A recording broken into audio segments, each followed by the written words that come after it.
te leilo pe te tuaia Mawang ko la alunga le spirit piti up le sasawai O le lango ki munga maaya yang amu wala yung ke irunga Mai wa pula pula solo nga makapu o feeling e me wonga ke imayai Joy fa solo solo mapapang apayay la se me wonga isasay Le amnele so on fire Feel file se me mawai Wai mangingo lo lenge fuan malam Wala mga elolo kada lai pai Uli mai leki kanya faya mangi kala yo Luma ese fuli ya kuya lo Pua lai Kola leo pau fao po ai amua mua Akakui lai Oh my kumane Kuchuanga mai mau Peana polo ya If you ai pele leo Langa fatu ai lo pea e o ya Kuchua isolo Mapule anga ua fai Tala pese chama Awa e te ua fuale si uso e te leilo a pete tua ia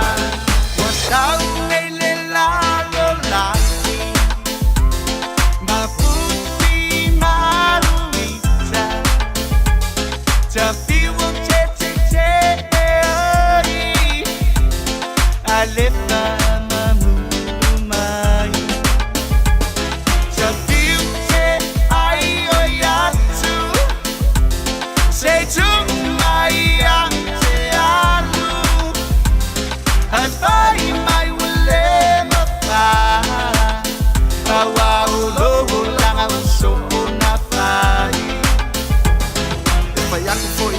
Kala liwaidi Muringa for the so Muhammad Ali E ui mai le kuala wa whai longa ID Wala vea fule lisi ale VIP E aka mai luma Ala ele I uma Leika mai fua yaka ika Kuayang o kalidi a se whai langa fika Ale se ara mai I e vanga brothers Tana Ocean Siong e wati Trick Mr. Timalanga Parangi Fifi Fabe Superman Maele Mga omia Batman e vale a estea Wala ma foi there Kawawi nga balea Lo uru suenga nge upu a ea Anyways I wanna fight for it Liskama Kukwai lea Aya Oh my kumane Kuchuanga mai mau Peana polo ya If you ai pele leo Langa fatu ai lo pea e o ya Watua isolo Mapule anga ua fai Tala pese chama Awa e te ua fuale si uso e te leilo a pete tua ia O lapa I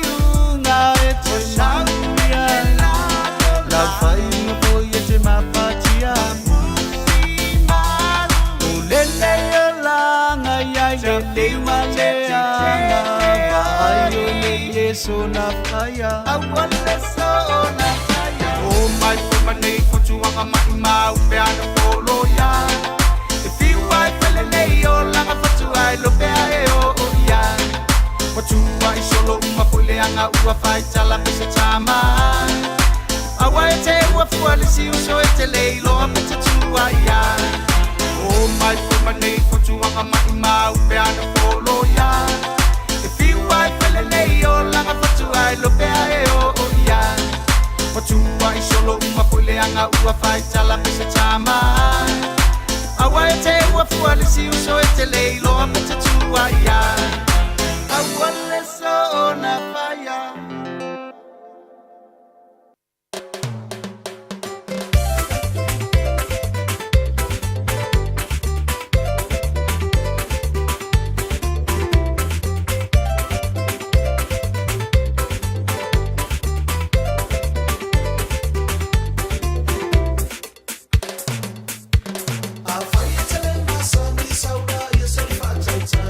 Don't follow my boy, they only have one side.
Ua na o le Radio Samoa se furulima iwa toru a mo e tautuaina o e ilangu ngana fitu aso le vai aso.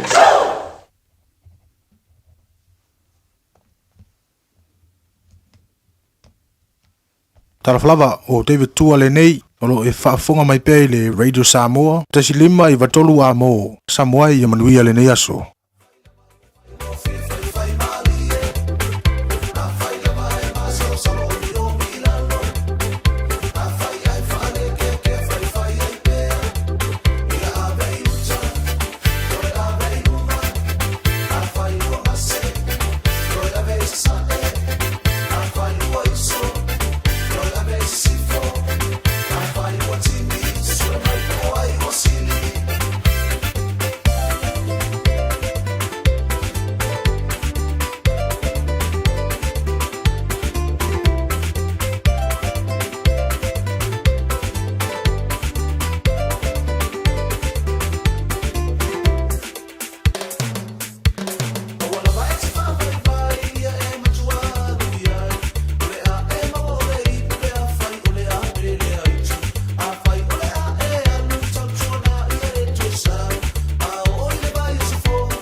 Ua na o le Radio Samoa se furulima iwa toru a mo e tautuaina o e ilangu ngana fitu aso le vai aso.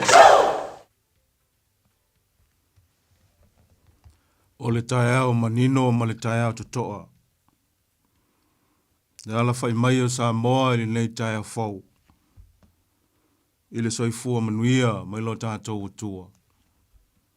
Whātā lofa atu ili nei tae o fau. Ai o maia, te tātou tāpo i atu ili atua.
Whanau e ia lana tama urumatua.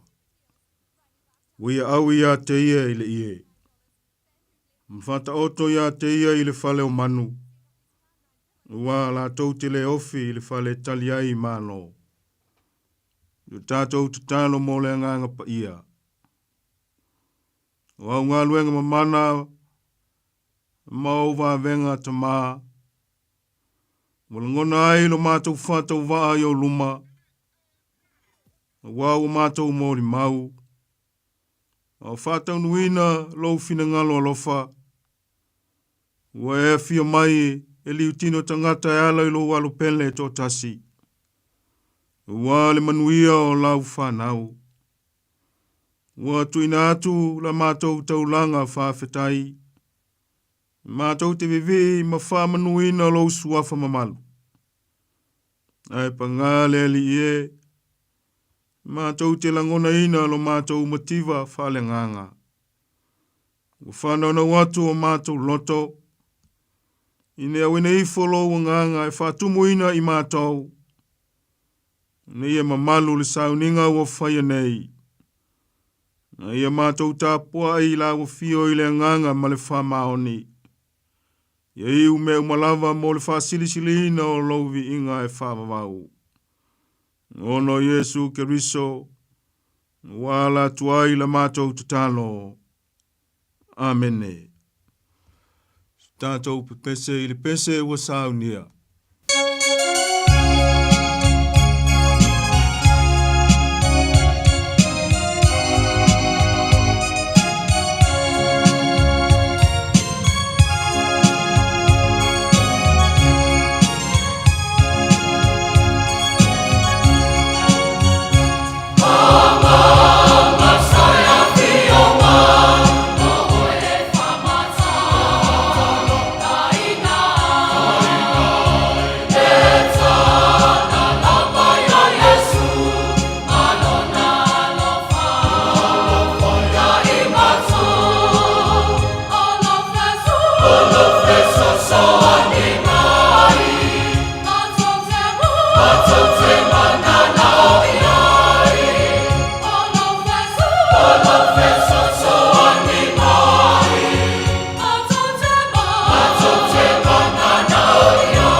Fionga pa ia lo tātou o tua, o le a tātou whaitau iai.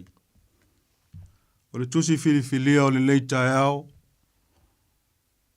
tusa ai ma le whasinonga o le tusi whaitau aso, e vangalia na whamawina luka o le matau poe lua. Tātou te whaitau mai le whai upu mua mua, se i o atu le whai upu e fitu.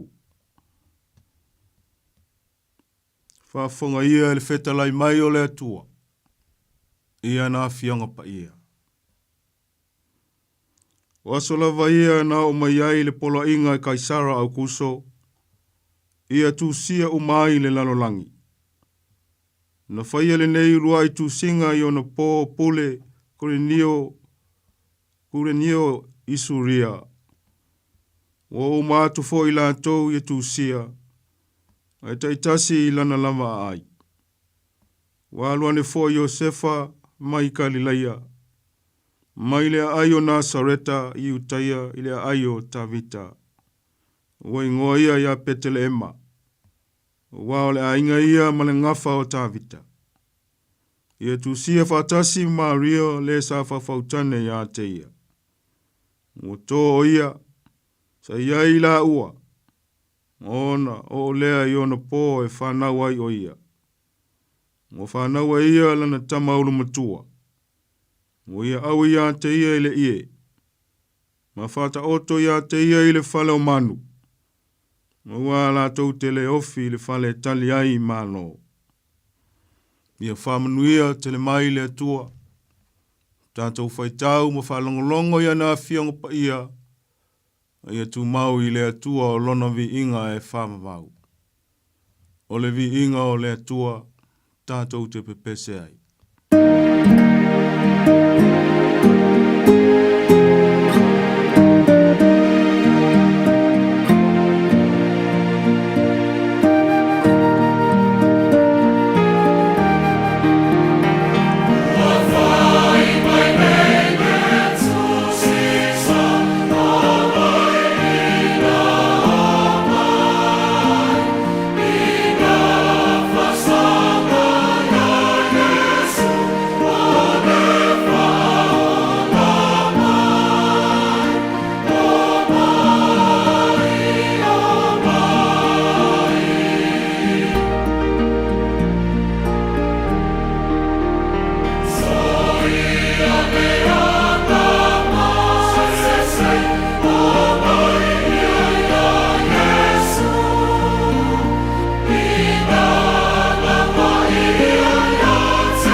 Tātou whamau o lalo i luma o le atua e ala i le te talo.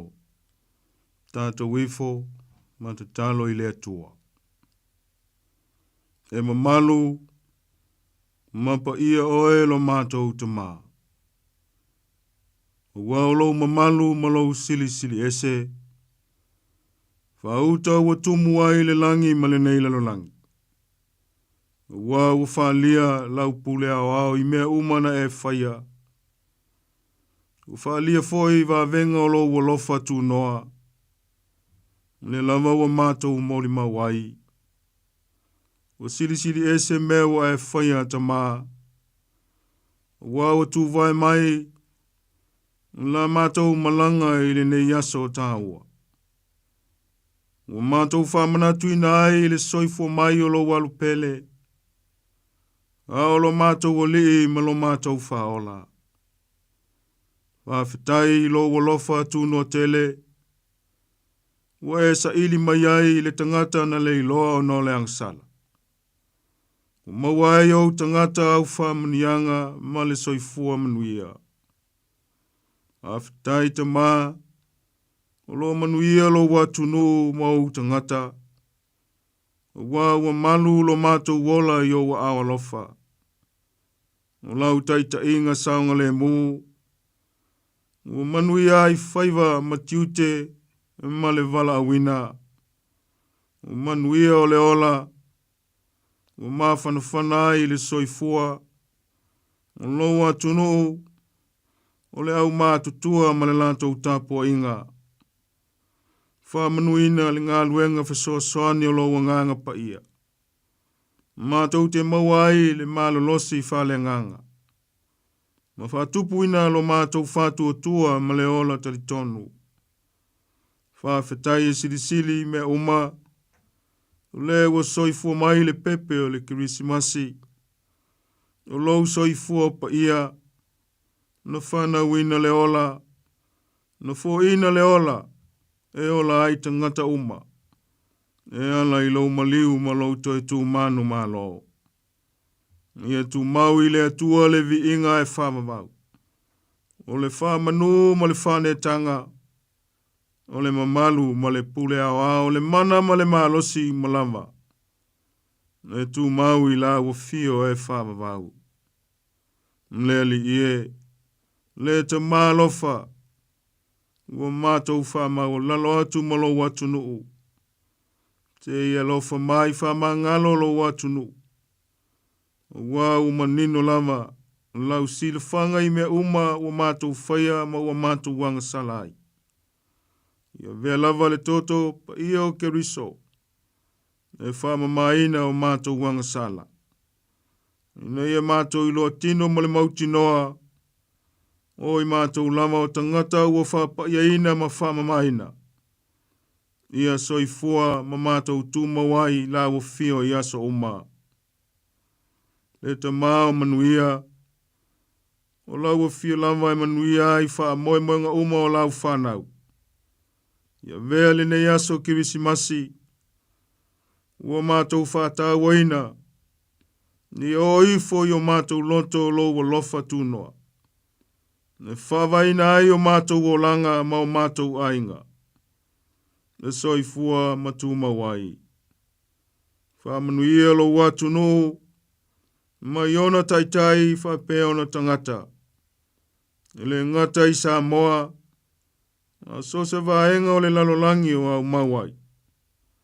O whaiva ma le vala wina. Ia e whamanuia lo mātou o tua. O i lātou o mawhatia ma whanoa noa. Ia whamaise lo wanganga mo i lātou. Whamanuia mātua mātutua o lo watu no. Ma le lātou tāpo inga. O lātou tino le ato toa le malosi. Ia whamalo lo ina e lo mana whaola. Tau tai la ufio i aso to toyo le leitou sanga. Na ia mātou mawatu se tau sanga fau le manuia. I maua lo atu no le fia ma le file mo. Mai la ufio lo mātou te maa. A mātou whalongo i lo fina ngalo feta lai mai. Ni whanga ina la wau auna whātau wa. O nisi nei o vaenga lo mātou te tano.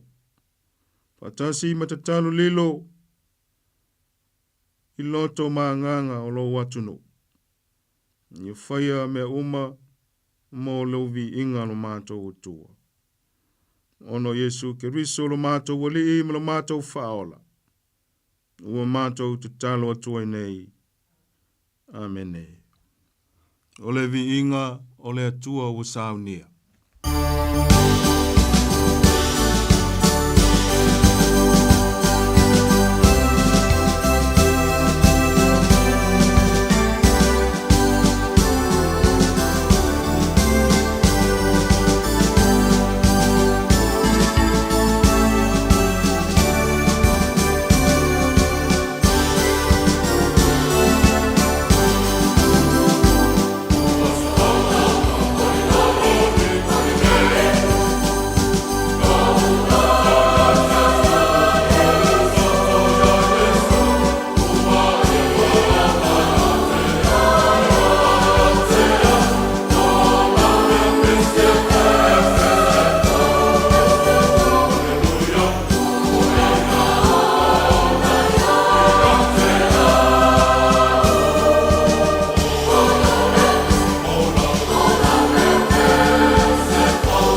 tuafa mamalu o le atua le tama, le alo ma le anganga pa ia.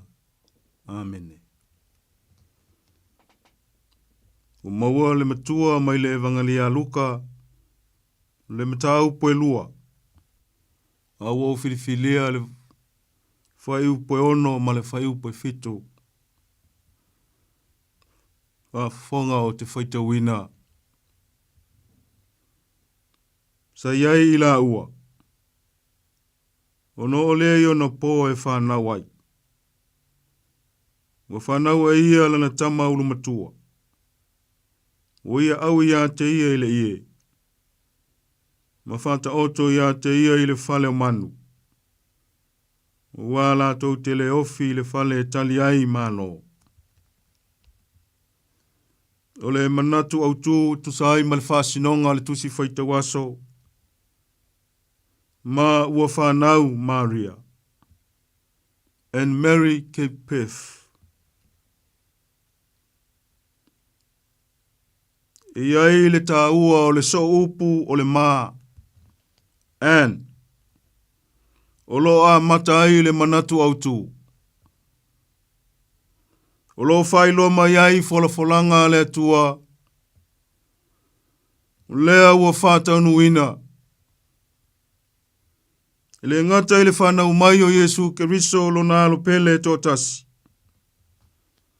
O lona fina ngalo o malie ato toa. E whaia le taulanga moanga sala tangata. E ala ile sa taulo lo whaatalitali mai. Mo le tama o le folanga.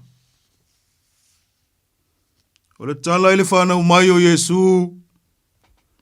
O le tala na longo ai tuli manu uma o le lalolangi. E le ngata ile lalolangi o tangata i utaia. Malo lata ufataritali ile mesia na valo ia. O le lalolangi o tangata o nu ese. O lo ola i tu maala tau anga nu ufa pau pau. Ma ua ta vilia fatasi ma winga fa polokiki. Le sailinga o le pule ma le malosi ma le tamao ainga. Ile tusinga ingoa ile aso. E peyo na whātunuina e Kaisara au kuso. No loa mapuna e ai se mai tau. No lea tangata e manatu whāsausili ma le fia pule. O e tasi lava le mai tau le winga le tusinga ingoa. O le fia iloa lea o le au whai o tangata. E mawhai o na tatongi ina la tau la fonga. Me mau ai le tupe mau o le malo roma. Nai le ngata ilea. E fia iloa le mea wo iai lo na malosi wha fita fita. Wa e mawhai o na whaonga ina tangata nei. Me wha tupu ina lo na malosi wha au penga ina. E wha sanga ta watu i o na fili. Ta lofa. Ua vea le malosi ma le pule so ona whai. Ule ua tātau mi ai le sao le tonga o le tangata mativa ma le vai vai. Ua sa ili lava le manuia o le tangata lava ia. Mai ua le aise alofa i le isi tangata. Mai le mawhaia la tau taita inga. O na ngalue ina ni ngalue ngā alofa.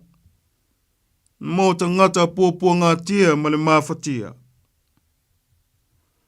Na ole itu waso le nei. Umawhaiai o na whalongo ina leo o la uwhaito wha o le tusipaia. Whapea le tō wha manino o la u kerisiano. O le tā uai o le leai o se ofi ma se awanoa o whale talimalo. Ua mawhai o na whamatalaina. O le loto o le tangata ua tumu ma whetine ia i mea o le lalolangi nei. Ua le aisa avanoa. E mawhai ai o na tutalaina e fio ai le li o le ola. Ua tuitu i atu a te ena mai. Ua foina le alofa moni. Ai ua fulitua mai. Le tangata ina whaata mala. Ma le manatu mamafa i lona ola. Peta iane o le tumu o le aso ma le pisa o. Ua sa sofa mai ai e le atua. O pāwa e loto o le tangata whasausili ma le manatu whapito. Le feita ngai ma le ai o se alofa. Ai sei whatepa le tangata i le silisili ese o le mana o le atua. Malana pule ao i mea na ia whaia. O le atua o le ola fau. Na te whatupuina le wha moe. Mo le tangata ua le ai se wha moe.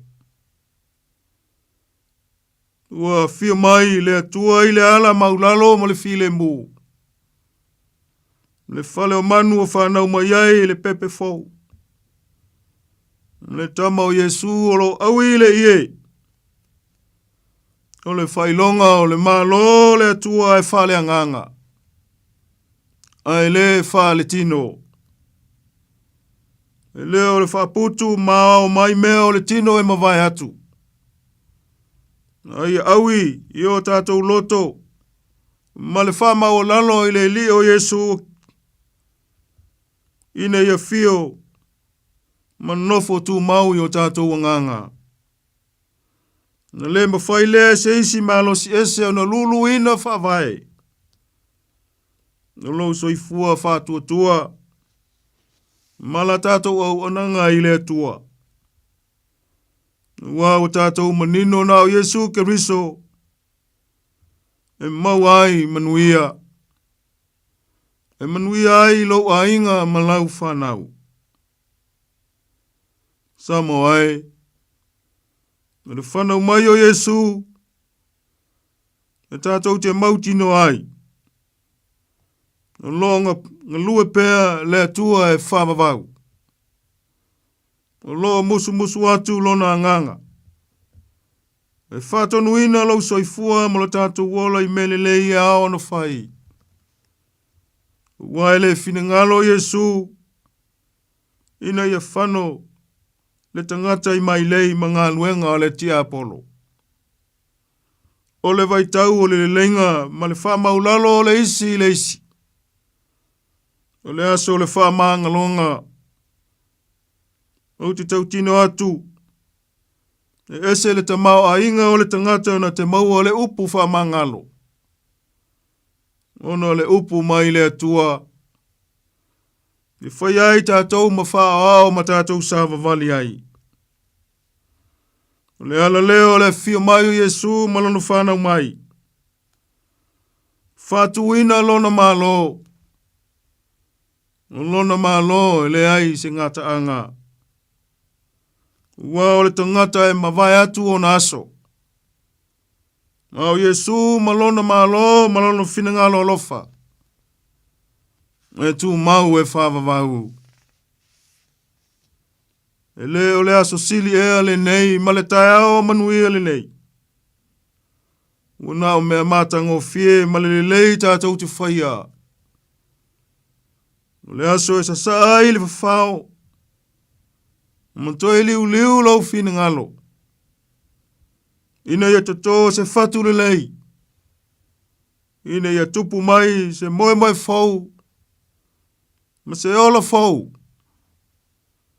Ina ima whai ona tātou sāwa wali atu. Ma le ma salo. Ile alofa o lo tātou wali. O lo momo atu la tātou malanga whalwhatu tua. Ia ngale leile atua li ne yaso mo le whamana tuina. Wa fia mai Yesu. Le whaola ina le tangata na leiloa no le angsala. Ia manuia tele le Krismasi. Soifua ono Yesu. Amene. Tanto pepese ile pese ma le viinga o saunia.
talo whamanuia. Tumo maia i o mātou lunga uma, malunga sa moa malau whanau whātuatua. Lo manuia le atua lo mātou tamā. O le alofa silisili ese o Yesu Keriso lo mātou wali ma lo mātou whaola.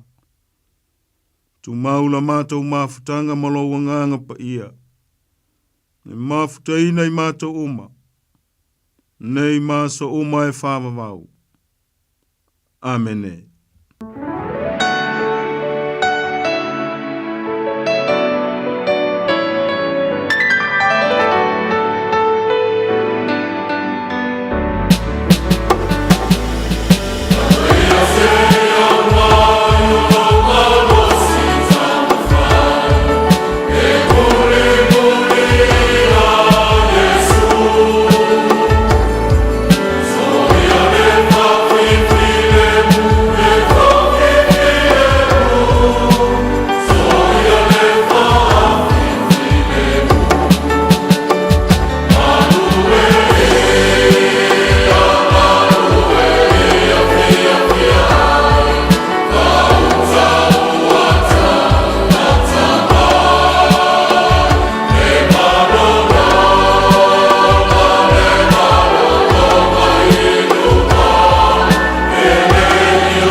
Sibong Maria le Kalesia Papa Tonga ke siaro sa moama ni fianga vai lima ngalueia se ia umai. Te tono le upa mai atu ai le tato sauninga loto le nei tai au tu patasi ai o tu pilngalo mo tato loto ia mai se lava le unga o te le nei tai au fo tai au te toa ma le tai au manino sa tu ni mata i pea pe tu omnia le tato fo longa tali whaani ali lo tātou atua, tu aama tu, vai mai le aso kerisimasi, o lona levi inga e whaapo i atu. Tai o le sauninga le neitai au le sunga le whape ngainga ia waloanga ro pati, ngā lue ma le paritua ia wati le kare sia papo tonga ke siano Samoa Eva Clady i Manukau. A be ilpa tau paare o ona e whai ma whonga tau moli o le pōlenga le Radio Samoa le a tōru tātou tunu. Le au whai ngā ruenga tutofi a le atua ia mese o tātou tua asin sina ma aua maile nei sa uninga whaapitoa tae aor ke visimasi. Mori atu le whaamalo ma le whaapitai lau sunga le whaapengainga ma lo anga ro pati. Le alama ue sa whaoti le ola le whai bea. Ue te pena po i whaaparitua to anga i tono maota ma lawa le nei tae ao. Mo lau sa mai e fionga pa ia no tātou tua ala mai lau sunga i le nei tae ao. Tō mata winai so i fua maro tātou wola pale anganga. Ia mai sa pe au tāua e pito i tono i le nei aso tāua. E tāua i penangano mo tātou loto au ke usiano whātua tua e matua tāua. Tātou ni mata i pe au lia mai. Leo tātou maua pātasi nei tai ao pe o na tātou ato e batu le vi inga o le whaamanu ma le whaapitai. Lea te pena ina e lau sunga le whaapengenga waloanga. Matu le whaamalo ma le whaapitai o maa lora tā pena. Maa lora sauni whaapitai le ratu i le atua malona piningano e le whaingofie. Taimi wala awa tuai. Ia le alawa ua e ta pena mai. Whaaponga le mano le tunu o mau whanangolongo le matangofie. Le mainga o le au tāua ia maise o le soifua mai o le Mesia. Pepe o Krisimasi o le ali o Yesu Keriso lo tātou whaola o le na sa ili a tātou na le loa. Whamano whaapitai le manatu mai, whaapitai fōi. E a manoa lava ia nistaimi e tau mwhai atu ai ia ai ua pisi tele le au whainga ruenga. E whaapitai le lava ua e tali mai. I le nei tae ao, whaafo ilvi inga i le atua. I angare lei le atua, whaatumu le utu i a moho pele lua so i fōturo, i tino sili le nganga marpatua. Ia maisa le mamalo le kāsia e pākāsā, e pa Clady Manukau lo lua ngāru. Lua ai, tau o suina le vai o so i fōa. Ia wani a nganga mo ia malona malo, whaamnuia toa i fōi le Krisimasi, ia maritau song fōi lau sunga, Malpatua, ai ngani e maisa le malu se so e kalesia paapitai, ia ngalele li o aponi porklame, aruora ma mau si lo e kalesia e maisa o porklame lamba o aspepia mal Christmas. Sanga iane ai o tai to ifo manu, paamnuia le tua, fo i mauta malawa le neta iau, ia awane ia fea se atua o lela, le atua soifua e pui lo soifua, fatonuina i mauta malawa, o le atato felo ai pea, ia manoa ni lau le ni lau fie le saunia le li tātou e whelo e ia matua le wha maloma le wha aptai i lau sunga nei tai au ia umopo nea manoa matango fie ia e tui nātu i lau sunga ia mori po ina ia lo wha angam wha amnia ke simasi ta maha ni tanga ruenga o le poulenga ia miso i le au whainga ruenga tutofi a le tua ia le manu le atoro tātou tonu uome masani o nei o tātou aing ia lo maua mai na whasalunga nei tai o le Radio Samoa ia mese o le tātou whainga no tu whaapetai tele lau sunga maloanga. Whaapetai lau sunga le ao taito le matua taulangi. Mo le nei a manoa tā ua ua tu ina mai. Whaangai ne fohi lo nei tangata whātau wā. Ia wā le tāpo inga i le atua. Ia walawane ia te tātou. Ia tātou tu inatu le vi inga i le atua. Ia lava e ou le whiau ma le ngā luenga. Ai mā lo whaafitai. Whataunu manuia. Ia le wha moe o le lei tae au. Ia e wha manu atu le Krisimasi. Se o tātou atu nu i Samoa uma e le ngata i Samoa. Ia o atu nu e mamau. O atu ai le whaasana launga le teo. E iai whaamanianga le atua le nei Krisimasi. Ia whaamania foi. Tā po inga foi o lau whai ngā luenga. Ia te tonu foi o se mātou matanga luenga. Ia le sunga le toina. Ia i o se whatu pātea ma le whalitua ia mafu mai ala. Ia lau whai ngā luenga o le mātou pulenga, manu kau sifu. Ia male pulenga atoa, ia e manuia tele le kisi masi. Ia male tātou sauni fōi uru whale atu le tausanga fōu. Ia pēr fōi e ka le sia uma, ia i le whaamanianga le atua. Ia whaamanuia i so mātou e ka le sia, e whakasa i Eva Clay. Mā lo le tapo e mai, whaamanuia i a inga uma, ngā nunue ma tāpua i le atua. Ia whaamanuia fōi ki simasi, i nei o mātou a inga uma, whaamanuia fōi teito i tātou a inga, e lau sunga lili i ao. Ai. Ia malwhatuia whili aulo, mal whanau, ia e whapea so tātou a inga, mal tina matua, tātou mafa, ia tātou mau whatasi, ia le nei ki wisi masi le fia, whamanu yanga mai le atua. Ia sa moa, ia moa pēr lo tau saunga le mū, nei vai tau a so fia. Ia manuia tele la o tau tāpua inga. Ia whawhitai teito, ia manuia fōi le tiuteo whianga iai. Ai. Mau pēr le tō whā mai le atua. Ia male whina ngalo le atua. Me pēr ona whaongai nailo no soifua i lau sunga li ao.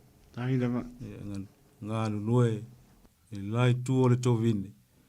Ia tātou te vai ai ma le tāpua inga. O lo tātou tua e whāwawau. E whawhitai tere mo le awanoa ua tu ina mai. E manuia tele. Malo sau noa lang sunga le papengainga amano anga whātai. E la mo whaponga maro le tunu ia meise o tu maa tanga renga o pōlenga. E meise la uso tu lo fōi ia sunga i papengainga mo lātou whatua. E meise la mo taitai o lafu maa moe.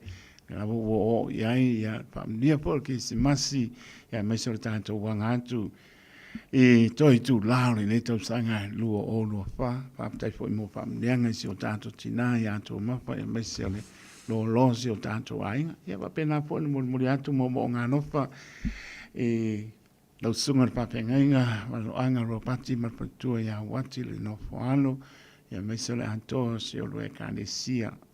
E kani si papo tonga ke siana samo Eva Clay di manukau. Ia lofa le li impamnuia. Ma no fol pale, ma no ngā nunue. Pa taile le whanong rongo si ngā. Ia me se fo i e ta wasal manu nune po la inga leo. Ia, la le apostolo e leo se me pa leo ngā lo tau tau ti ngā le ngā nue ngā ia. Ia lo le langi lama lo tau tau ia pa te tene lama mo le tali mai. Ia ngā lele li po atu i lungo ala, whaamnia le li pe roa i fo i marpatua, mo le atea lo whaanga, ia whaamnia atu e ke si masi, saunia le li. Te isi lau le tātou e pe roa, ai mo le taiminei, a lofa te ratu, pa soifua ia lau sunga ne, whapenga inga barang? Ia, soifua. Soifua ia, soifua.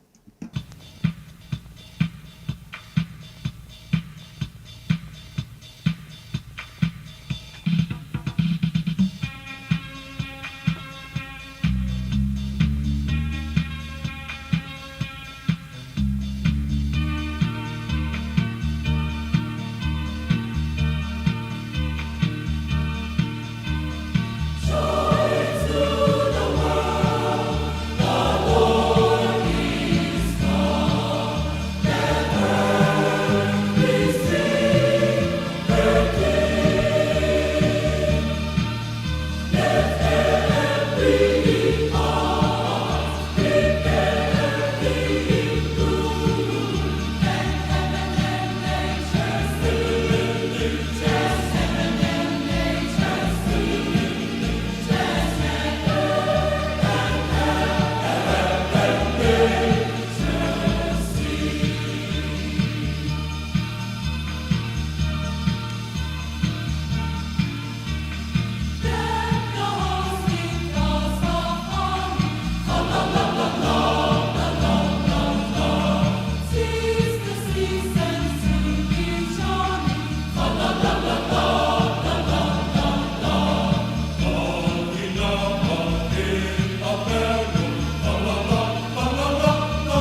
Tanga-tanga salah Wamana tumaya Yesu lo ufaola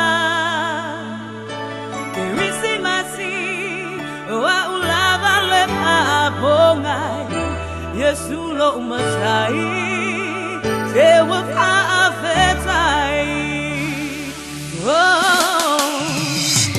ulava lepa bongai Ole Kirisimasi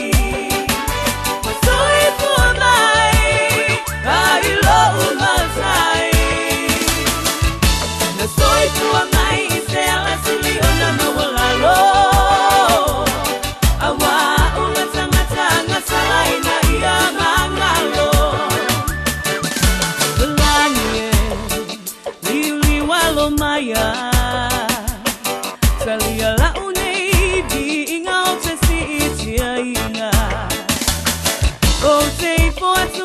manu ile tupu o tupu oia ole filemu oia ole loko oh wala patunoa oli utino tangata awa unile tangata nano posala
Ua na o le Radio Samoa se furulima iwa toru a mo e tautuaina o e ilaungangana fitu aso le vai aso.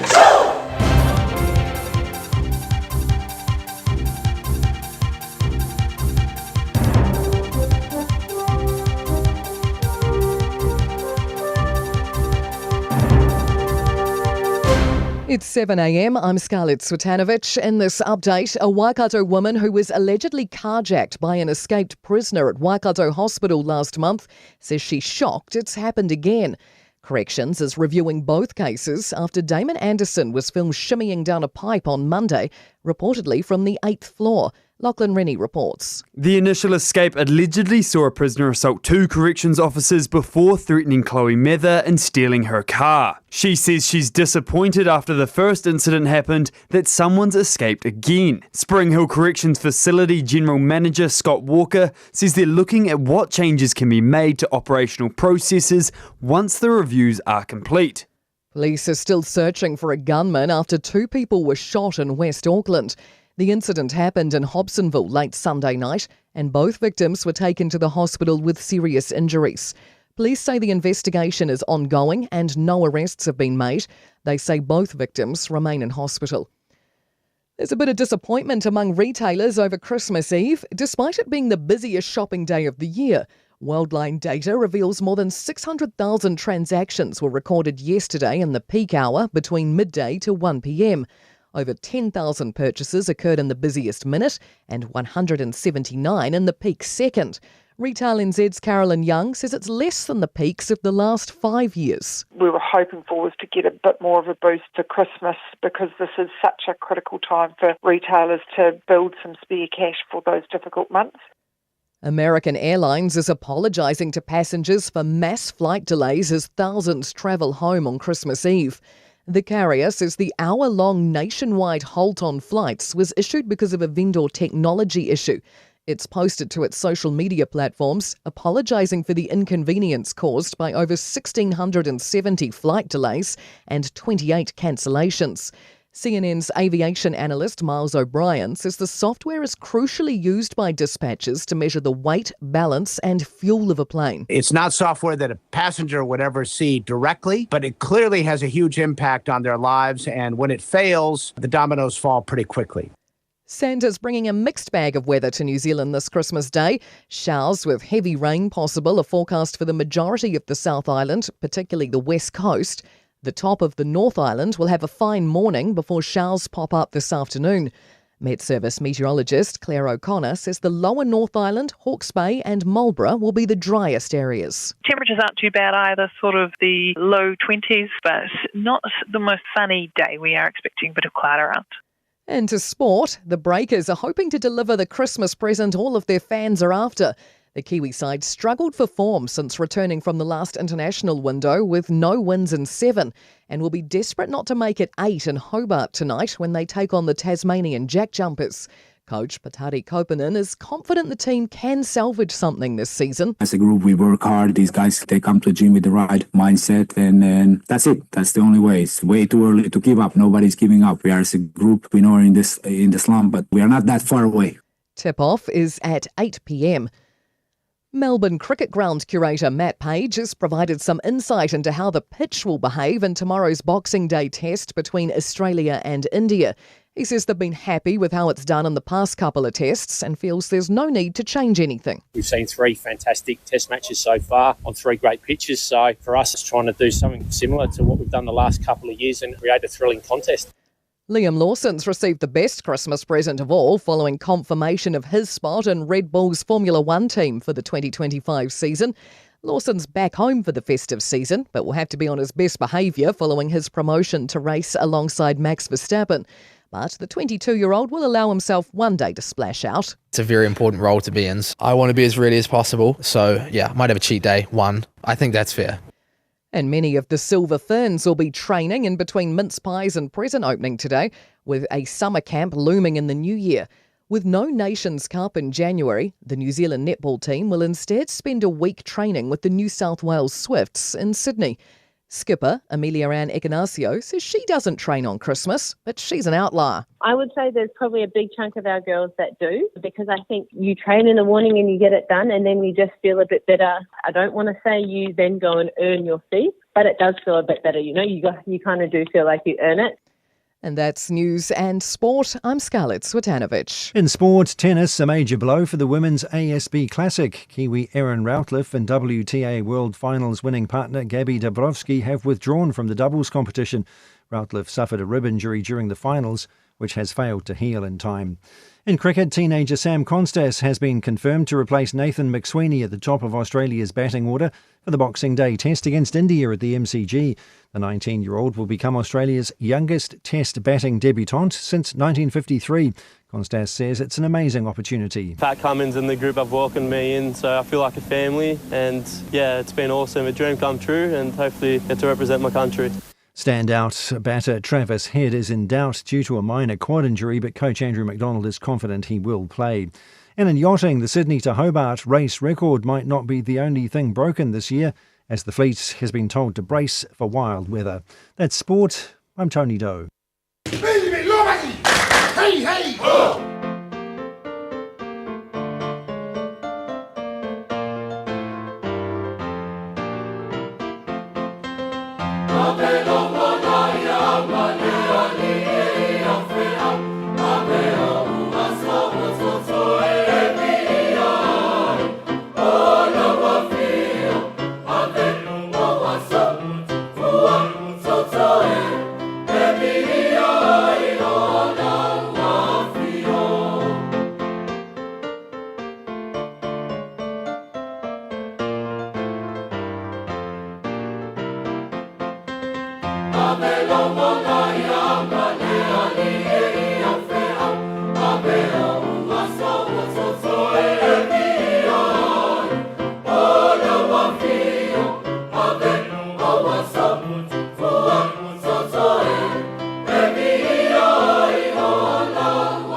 Te oe, ia e tania.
Sibuk mania kali siapa pun tengah kisah Amerika Samoa mana pihak angah fangai itu ya Amerika Samoa apa lo wala ia angah ada mana ya PCA apa lo soifu apa lo wala ia angah ya payo au mo bai pe mo ya manga ya kele lewa sulima bidu te wote eli tu live fitu ele tautua de Radio Samoa sulima I batoro amo programa de mandor taiao ya le nei taiao le to tau fa Eloina ele la rangi ato uno forza tu ya ma o la male nganga sa ya sa tau mate le ete pe tu mania pe tu mania tani alo tato tu ai don fa maoni lewa tu am tato tu vai mai laso que se masi le aso loso lima te sema lua o lua fa ya tanti ia le bebesi ai po le aso loso lima na soi po mai so la le aso ta soi po ya o le lufu lima lama te sema fa manatu ina soi po mai le pepe o Christmas ya le o tato iai ai mai se le nei tai au to au mana tai au manino wa mai ele li sa tau mate mai lava ma mau le ala basa ta wasa mai ai su tasi masina uma su tasi masina pai tau vai aso le pai tau waso le pai tau I tu la fo le tato wa nga yatu tau san fo ya be nei ya noa so pa mano o le pepe o Christmas e o te pata lofa atu ai ma o wha manui atu le kere si masi e le mamalu o tātou atu no mai lava I maunga ma o lunga e pa ia se o au pito I titi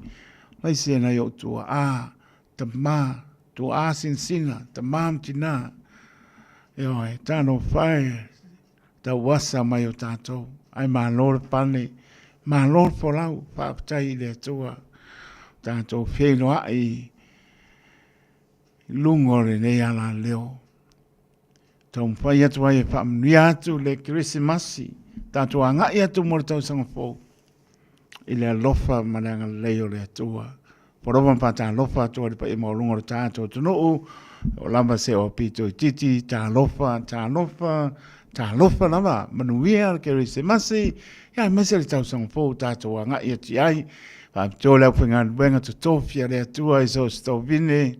Manor for lau, tai lava pane, te ngai ai, tau swina le mai o le soifua I so se tō vine, ia wani a nganga ia ina mo ia malona malo, o wharofa pataro patu, leo whingar me stofi, so sto vine mwha manuia atu, le Kirisimasi, manuia le Kirisimasi, manuia po lau tō ngān wenga, a ngai atu tau sangfo I tātou moa, I le file mūmaranga le leo le atua, o atunu o manu le atunu tātou bāna mana I no whanga, tali tonu o lo tō vivia, le fo o mātou via, tō pātasi whingano, saunia le tāpua inga whaapitoa nei tai au, e mana tua pēr, le lofa o le atua, e whaafo i o lona vi inga o le whaamanuma le whaatai, i mea si li sili nā te saunia lo tō soifua mo le tātou wona, porowan patara pātum whaamniatu le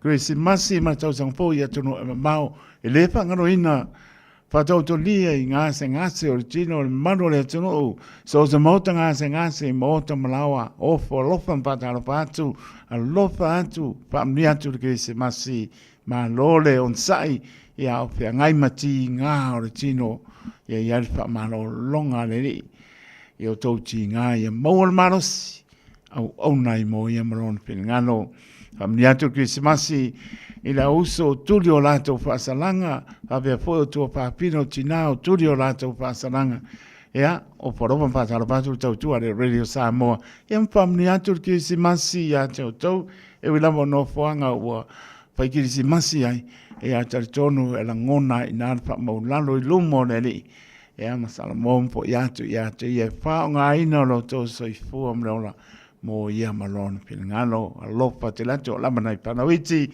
ta lofa lama ia pera mo maputa mai ai maua ma le pata va o taito fa manu mi atu de Christmasi ia ma le tau sang po lofa te atu wo mai masani manu le tono au finga venga malanga mai le tu o ke rope ia mai se vo si o tato tono o Samoa ia pai malanga mai la to tai la to le ala ma lor mlang ria vi ele ta to fe lo na ma tango fe ya ma to fam ria to le Christmasi ma le tau song po ya ta ton fo i se o ta to no Samoa ya mo ria to mo nga lo fa ma to fa man vi atu le Christmasi le o finga benga to fiolo o fa pe na pa muli mai la ule elen so i fua e ai mato wola e ai e ai maisore tau suina mai o rola pam niatu ki si basi a te o tau e a wapena po i le au ma loma ma si ofo i Samoa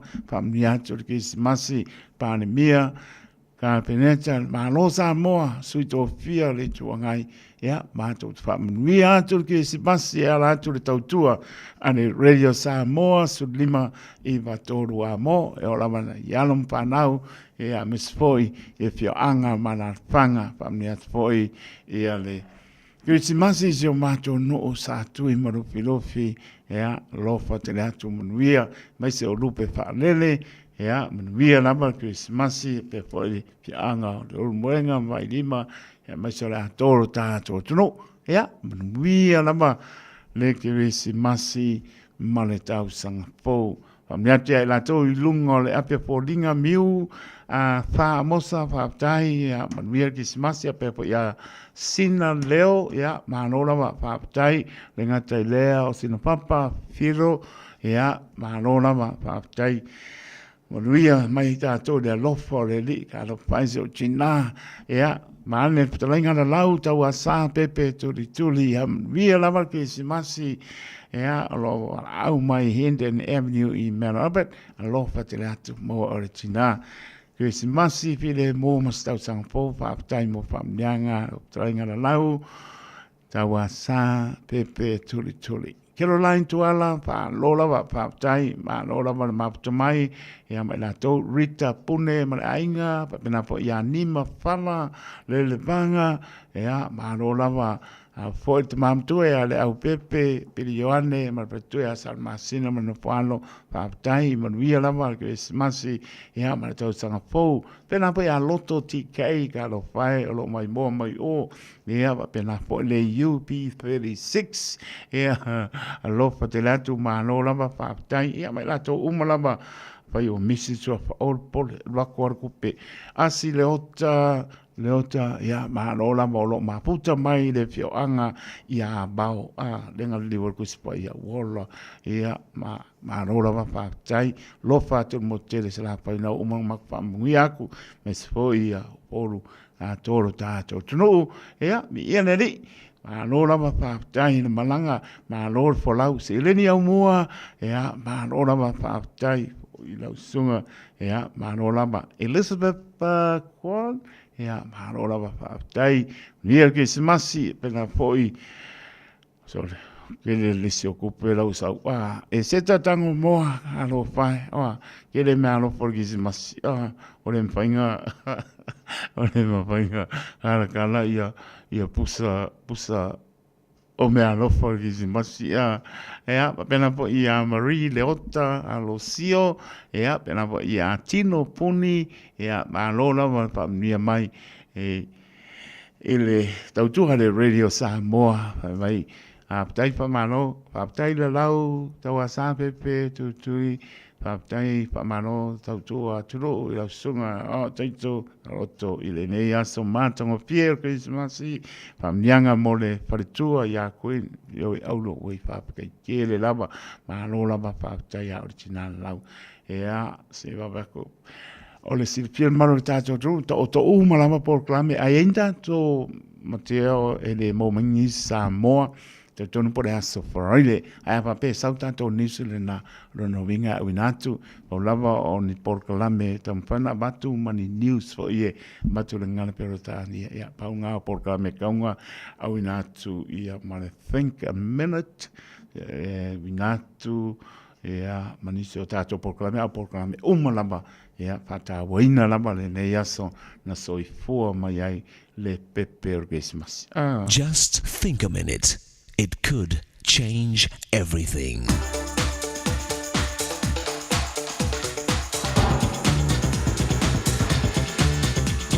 Think a minute. Watching the Olympics can be both inspiring and heartbreaking.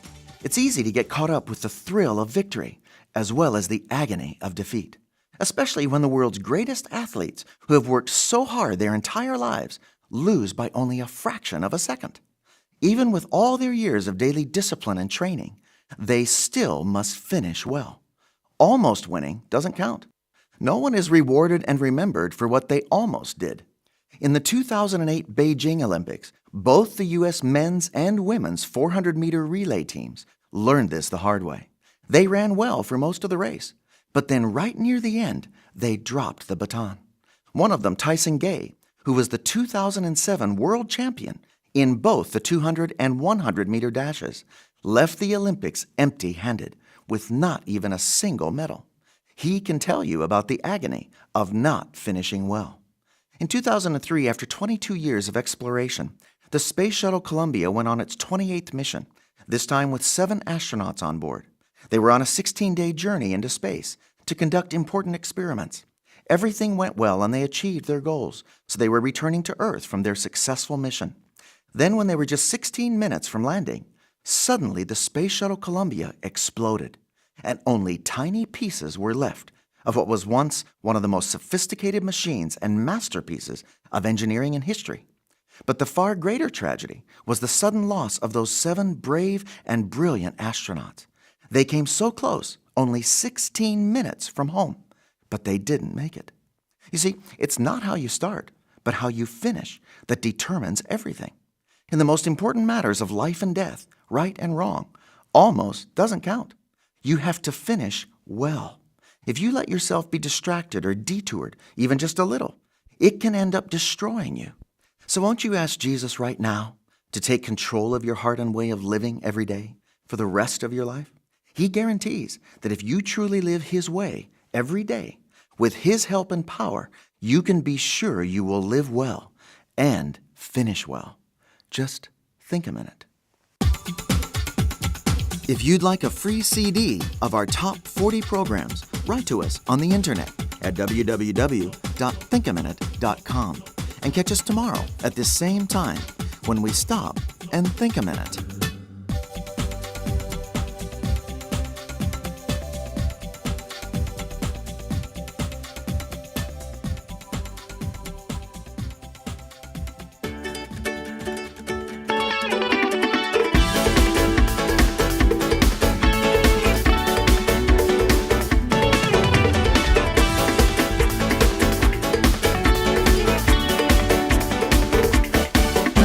Oli, oli,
Oli ia I le I se whakamani ala lo ia ua September tau. Pamai atu ele tātou. Porklame au nātu le ngana Peretania. Think a minute. Swa pong foi. Ia. Nā foi pa yaso.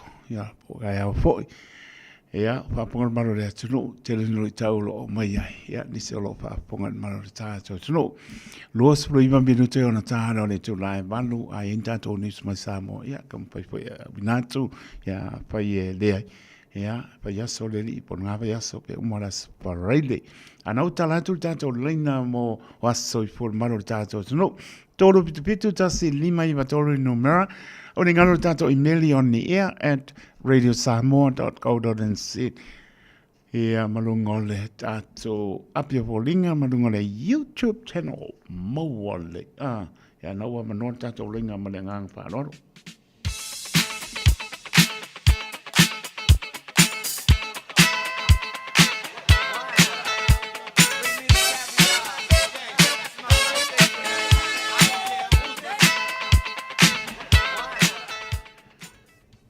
Marosa I fua tanopa ia Christmas. Ya, Manuel Christmas I la wafionga taito ma le faitua man no faalo. Tai lava so au tai le li utato mo mal Christmas I le matango fio le li. Sa le de ta ta mate pe tato te ri mai ne tai au. Ye lava. Ale lo fa male anga le o le li ia wa. Pai on tato au di fi mai ne ya so ya. O I pele vi inga I le atua. Ia lava. Ia ai, awa tuwha manuianga mo le asa whanau o si o tuangane. O sa tele le tio I Hawaii. O le aso nei a toa yelo na fitu sifuru ono tausanga. Ia sa tele a pai o e whalongolongo mai. Ia e momoli ato ma ato walo whaanga mo lo asa whanau. Ia pa ko I vi inga I le atua wa o ia sa ia. Tau tia, pui mai lo wola wa e au lia mai e nei, tau sanga I tele o lo soifua. Alo fale ali infa kua loa lo soifua. Ia e maua I pere mafutanga mana I whanau a e maisi o tato a inga. Matu te alo lo fa tele atu mo oe. Ia e maisi o le uso mana I whanau uma wha manui atu kisimasi tai au mo o tou. Ia o alo whaanga na, whaamanuanga na e watu ia solo au, ma le whanau nei New Zealand. Ia whaafitai taito ma le awanoa, ia ia fo nei aso ma lau tiute. Lava sarau. Ia pasa fua ia lava sai fua ia. Ma noron sai mai talopa ia Christmas. Ia, aire ia watunia whaamamianga o le aso whanau e mua o na wha. Manuia tu kiusi masi lau sunga le awa o taito. Ai lava. Ia fo ile falitua ia lau aulo ia malino fualo. Ai. Ia. Walo faanga ia I momori atu. Ia Luisa I poni ni down. Ia ole aso furulua nei o te sema. Ia ole aso whanau le o tamau le ainga. Wa atua ia ilo na fitu sifuru malilua ona tausanga. Ia alofa le atua. Toi wha popo nisi aso esteleo. O lo soifua maulolo. Tari tonu le alofa maleanga le leo le atua ila na wha malolonga ilo tino. Ia ia wha sili le anganga ila sunga fo. Ia o alofa anga na mai o ainga mau tua wha fine. O uso o nephew mau nises. Ia wha pia foi. O tamaya maposua mai I Van Street. Ia e whaasiri maafe ia lo whaanga e watu. I lau whanau ia Nori Junior. Ia o Ina Matirisa, Paula. Whaapea ia Nick. O Enchi. O Nania. O Eki. Ia whaapea lau great grandson ia Orlando. Ia lau grandson ia Charlie. Ia ai whaasiri ia lo whaanga e watu. Ia Moe, Princess Moe. Ia whaapea lau hani le lunga le telefoni. Ia lo whale atua. Ia whaalao pea wole ea I te taliu mai ai le asto nai. Tato wheloai I le fia ma le oli mai le ali. Ia whaamanui atu lo was whanau. Ia whaafitai tele lava taito molo ua banoa. Tai lava Luisa. Manui atu le kiwisi masi. ma le tausanga fou ia o lua. Ia, pena po o lua. Pate a moe. Ia, se foi ia. Manolo on sa mai ta alofa, muria Christmas. Alofa taito. Manole. Christmas. On sa mai, lau pionga, tia kono a tonina, man, wia lama Christmas, ia, pena po ia. So ngā to ina, ia, pa maro pe teru. La tolo to e kane sia, manolo po lau. Tai lawa taito mo fa manuianga. Ia malo fo tautua tinu le nei lawa o Christmas ia na lawa tautua. Kele ia le pale. Ia vi ia le tua. Ia o lo fa angam fa manuianga fo inisio nei ainga.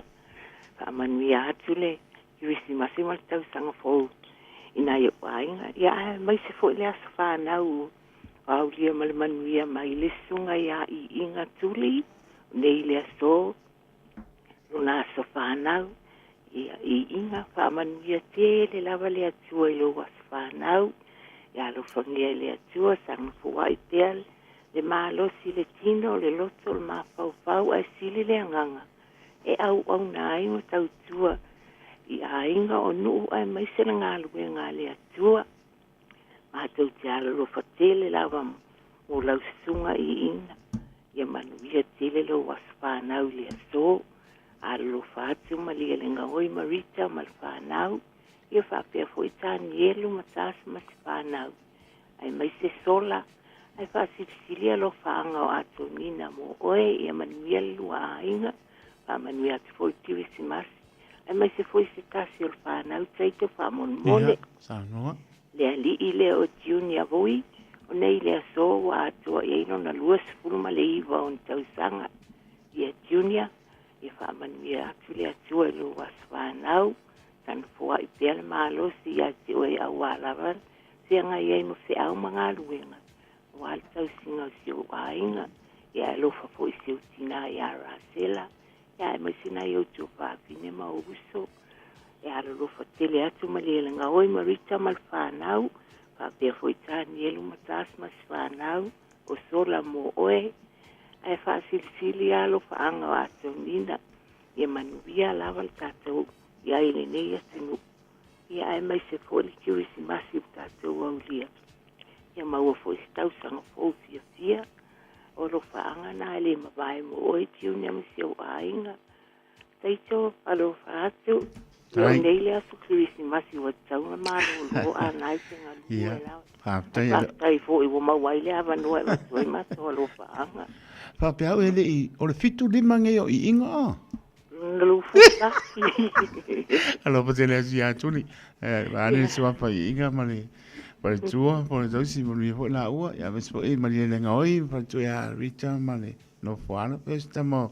Tan yelum si ona ainga. Ia, mai se lava le. Princess ia sola. I'm still waiting.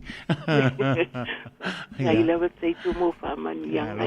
Ia lau ngā luenga nei atu. Ia, whaatai tēne lava. Manuia po kuanga ki se masi male. Tautang pōra whenga te ako no ato nina. Tai rawa taito ia pato whasoi fua ia mole nei taini. Tai, soipua ia, soipua.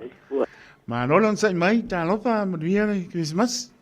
Ka lofa lo fiong kaiko. Ia, whaatai. Whaatai le pale mai o lia mai Christmas. Wa fa bangu yang was fa au kaiko fa mole mole lo. E whenga ka, pa e whenga ka mai rungon ling. Ma rola po lau. Ia, sao noia. Ia, ma kaiko moro wa mo. Ia, ma mangiang o le spanga o. Ka mai kai deu ai dingi. Ale wa pi o kari ulu. Ia, pa kai de ko we malanga mai ni. Ia ni sila mo pa mga kuing mo lo rusul mali lima kausanga. Ia pa kai de ko we mo ngi kausanga ikele. Ia, fa mangiele ko ia ke o ai dingi. Sanga foi pere ko ia skere mo lo la wa ki ke fai. De luai nga masia wo, si o ko lua. Mek. La ia skadia, ia fa mo nga ma ia skadia yo. Yo anko mo wan ti uma le skadia melponge. Wa ngalo ko wala wala lo fa ngene fa mga ngene was fa nga. Yo ma ngalo per ko lua ma fa nga o James, per ko lua ma fa nga o peka ma sigibo. Blanca ko lua ma fa nga o ya ke wa pe fo ia. Whanga uma ia skari o teni ma le whanga o mo oi ai dingi. tili malanga kama mo oe ale nga kaidea ia foi New Zealand ia ro panga ia lo kama kwale vao pio kuli ia mo anko mo wati ia New Zealand mo oe mla so panga o le do kuis seve teringa la senye wa kwelo ngal was fu mat ko sanga ia bang kele lo was panga o di kuis ia fa bang de ko ia kio ia lo panga ba ku ya elia lo wakari ya le na kaidea o afa ya lo fo ya kemu ma kai koi ma mai ko mo o le akari e ma ya kele la lo waspanga o ya marka ko ai o mai ni sila mo e pa perkinga ya ai ya ma anti mo anko o mai e pa ma ya ko ri inga yo ai o ma kai ko fa mo le morea mo sa mo ia pulea o lau likio Wabang aku dah suka oleh kisi mati siapa kau percaya ata balik tua ya dengan kaya ki aku umang ayo mako siapa kau kale sia bang kau ya kau le fo misa ya va per fo ya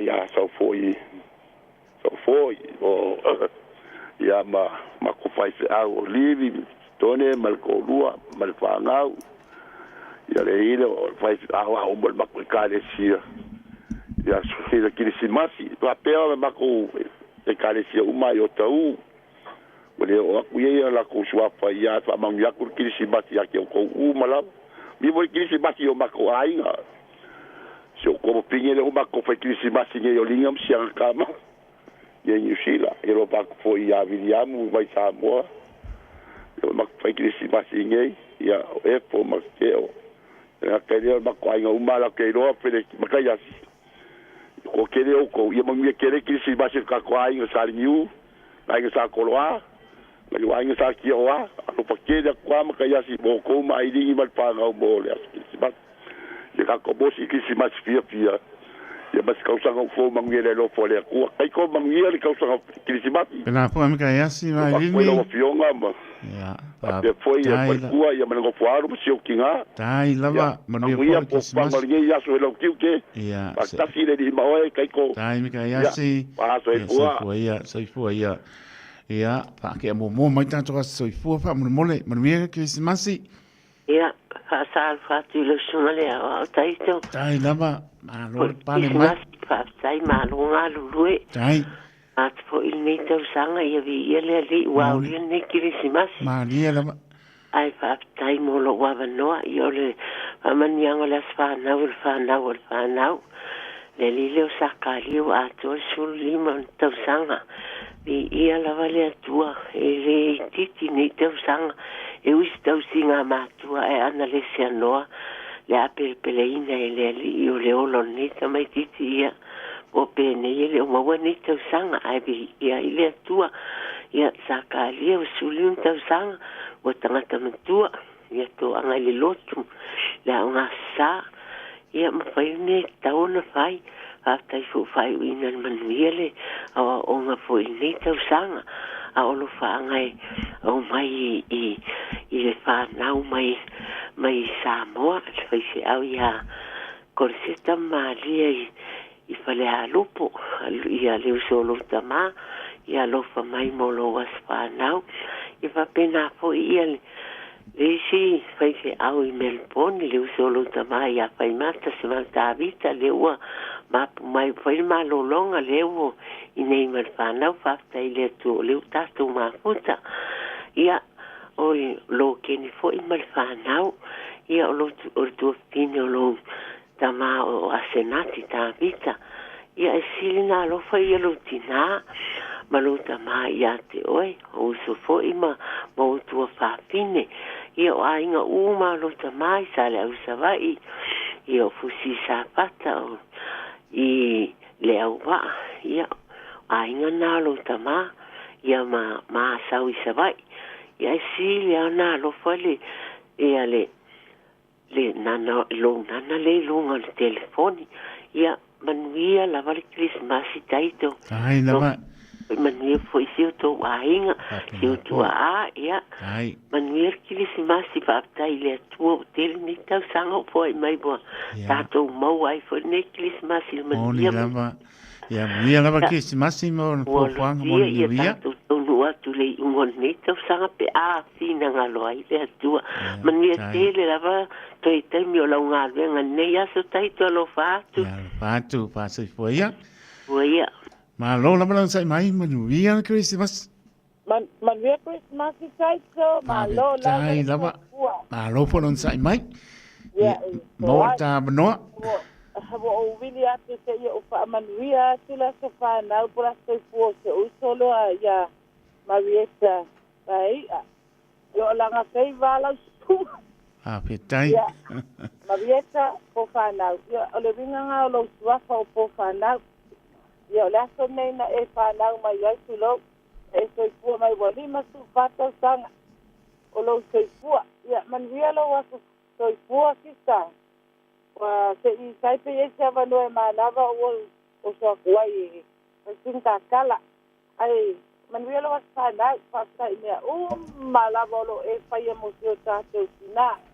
Whaftai ma ia sanga wha o popo nista sanga tele mo oelo o se pele lo loto. Ia ai alo fatu mato i o tino puni le lunga te puni. Ia o puni malifana i Avon Day. Ia avatu ila i mo walo faanga mo se o antile ia Sarah Lam Camp Sau Ave. I Kingston, Merry Christmas Auntie Sarah. Merry Christmas to all of my family, my mom's side, the Vaka family. And then my dad's side, I lem paingo kango sau ka waku ko suafalangi ko kele o ko. Merry Christmas, Merry Christmas. Kapitoa lava lo faanga mo so paga in loa lea o va alepu amatanga mamakerika martanau.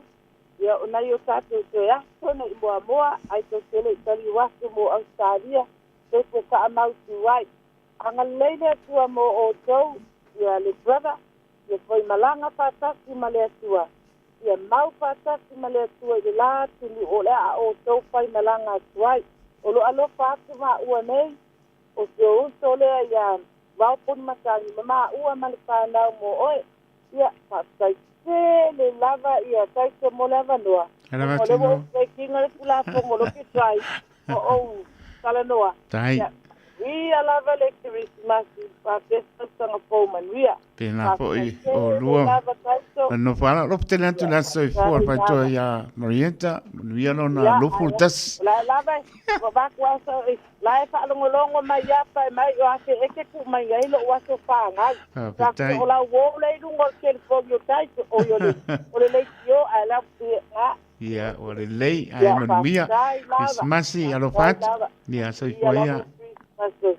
Soifua. A rolan tai mai, manuia Christmas ka ke o a le baba i te enta tau nisa a lea ia. E o na ka ko ia soifua. Sia ngai ke o makul Christmas. Ia, sauno mai a talofa manuia Christmas. Runga le lenga. O se wa pingino ai dini o tiri. Runga fa ngau e mo a ko long ko su pik ko sanga. Ia, tiri family ke le lava no ko su pik ko sanga. Wa kasi le di mo e mo ia lo fa ngau. Ia poesia o kamba. Ia, manguia ke le lava le ia so kai ko. Ai lava kai asi lo ka. Nga ko la koisia mai kai o tiri nga o ngiro nga su fa ngau. Ko su pik ko ka sanga. La poela ia uskari e tau. La fa mga ku uskari e no mai le mana nga mai e New Zealand. Ia fa mga nga ba ku yo makwai nga uma e New Zealand mo e tiri. Kasi le ni mo ru masiau kama pero malanga mai ia kai ko kai ke mo lo ngoma ngui o ki ia pena foi foi ai asi la lola mala o ka le tia malos o ba foi tu ia ma kanga ma fatua ai lava e ba te foi ko ka le tia ba po ma fanga tai ia ma ka ko wa ma le ko ka le tia ko ma ia lo sunga ma ia per kua ma ia ko wa ia ma ia si o ki nga pa lo Patu mo roma ai lini mali no poalo ai asi ya pa kai lava mo le fa mo le wa mo kai ko mangia ko fonia pa tera ko pa kai ko ya soy fua ma lo na mo sai mai mo Christmas ma lo kai ko palo lava, alo fai, wa mai, wa mai apa, a pe ia, pionga ia lungia. Ia o ngia lai kui kua vera me arofa. Oi kalo fai, ia, pa ia e oi fare ata, O se kai mo la wa kai ko ia mu wa sa manguia kuia o le awa o le ainga. Ai lava. Ia o ro faga foi manguia e va kuiti. Shoga ko figura ko o faro ka ba ko. E oi, e me se foi assim. O uso ia ngina ma siang sangau. Alo fa kuiai. E alo fa foi que o ngia o ko fale. E o lo fa nga ngero ma ku ai me se oi kai ko ba ainga. Ai lava apa. O sangau. Ma uia ka ko Christmasi. Pena po ia o lua. Pa tai le li o no wa. Toi pa po sia lo mano si ele le ia le li o so uma. Ia tu mau pelan pa mano longa ia te o tina. Ai lo pa tu. Mi era ver cara ba ia o fai fiau. Ai lava lo pa mo o lua ma ngia man no fo alo. Ia kai lava kai ko. Ia soi fo ia. Ia lo pa tu soi fo ia pa. Mas ka sa fo ba no ia. Pena fo ia. Aleluia. Soi fo ia. Soi fua. Soi fua ia. Ma lolo on sai mai. Mana vero que es más? Ia. Ma lo soi fua. Ma lo soi fua. Tau tu atu no ura sunga. Taito. Tai. Mo mana no mi por que es más. La unga luenga. Fai pe le aso ma le aso. Tai lama. Ia fata sile tua ma la sunga. Tai. Ainga ma le no fualo. Amani atu ele Christmasi la sunga ma le ainga lei. Mana no fualo. Ai lama. Ia ai famania tu fo ile Christmasi. Isi o tuanga ne pelele ia revolusione leota mal fana o tara. Ia famani anga ne ia gatulo tu finele ia folo. Ia mania la vale tu ia ti ol brother. Fo ia le tu ale malo si atu tu ia ti oi. Awa la vale tau tu ai no lo na finangalo. I lava na whairangi fōlaunga al whaletua. Au le tautonu o nau mai pēr i ate oe maranga ruenga ma le whanau. Whamania fo isi o awhine ma le taunua ma le whanau o lo tautua mai Samoa. I ne ekalesia i Samoa ma le whanau. I e whawhitai mo mea uma lava i te whaia moa. Wa o te o tā ua o te tue. I lava ina umatua, ai pei lava wa whamatua lava oe na oe whai se au. Ia lava se mea o te tangi atuai. Ia e le mwhai lava na e tu ua, ia. Me le mawhai ana whaangaloina oe le tuangane. Ia e lava ina ese ta e kalesia, ia. E tasi lava le ali i tātou te o iai. Ale mea sile lava. Tātou toa anga i le ali i marona finangalo. Ia o whamamianga maro whaanga ia. E momoli atu lotu o fine le lunga le telefoni. Polole telesia Ana Maria. Mataia. Male whanau. I papakora. Whamanuia la vale atua. I le ngā ruenga whai pēa i le aso ma le aso le malulu taito. Tai lama polole. Whamanuia le atua le ngā ruenga. Ia lopa te le atu. Whamanuia fo le kirisimasi ma le tausanga fōi la sunga ma le Parito male no foal. Ena po. Toi auria se si Christmasi manuia tausanga mua. Ia le. Mau pealo na ngalele ya te tatou malana tausinga. Ia pasai fo ia polole. Ia wenga te on tautua. Tai lava. Wa fa manianga mo ainga manu mai kalesia. Ia fa fetai ma lole tautua nu taito. Ia sai fo polole. Ia na fa ngaloina oe malanga wenga. Ai na. Ia aso male aso. Talo pea mo lau sunga ma le ainga. Ai. Oa ili soifua lau le lei. A wati te pe na whianga e ai. I lau ngā luenga. Ai maisi o tutono o ainga mai kāresia. Ai lava. Ia pāmani atu Christmasi o ainga. O malawa o whea lava lalo langi o lo o nofo ma. Au mawai. Le mawhai ana ngalo atu o tō sineilo o matua vai. E lunga le telefoni, te talo mo o tau uma, e lunga te talo mai se si moa. Ia, ai alofa tele mo o tau uma lawa. Ia alofa atu porole. A te nā foi lau sunga male no whaalo. ia manuia kirisimasi ma le tausaga fou. Ia, soifua ia. Le alofa ma le agalelei o le atua. Tai. Ia manuia lava le kirisimasi i lau susunga. Ia, soifua polole. Ia tutoi o le nei aso. Ia, Ia soifua. ma ia manuia. Ia, tai. soifua. Ma no lamron sai mai talopa manuia Christmas. Manuia Christmas. Ia. Tunga la o kai ko pola funga ko kaulangi pola funga kai ko baroso tua lagi ba. Kena po ya lo ma patu ya tai mani manuia Christmas e tau. Manuia lava Christmas i la funga kai ko. Ia, sa no ia. A kai bola bo kai ko. Pa manuia nga le Christmas ba ka sang fo bo abria Christmas nge yaso. Amuyanga la sungar fa pengenga sa klai levo ese fa kualo fa manfalo la sungar fa pengenga kawala fa ma amanda ma fa kwa amanda ape sungar fa pengenga Filippo ma fa kwa le kuka ka songa de karsia sereka amanguya la sungar fa pengenga limba sef Filipa simbak fa pengenga limba sef Filipa ape la sunga ba ele bakiva ma fa kwa crash Fapengenga ba eden bakiva apera funga sunga fapengenga kapsi fa imbiliaba apera sunga fapengenga si pa badika la sunga fapengenga fingiasom karsanga apera funga la pacho fa idumba ranita manguia la bakisimbas la funga fambunga la ulimba la funga karo mbarfanga fambunga la ulimba be fambunga la funga karo mbarfanga ape ye fambo kaulo ngafa fa ko ailen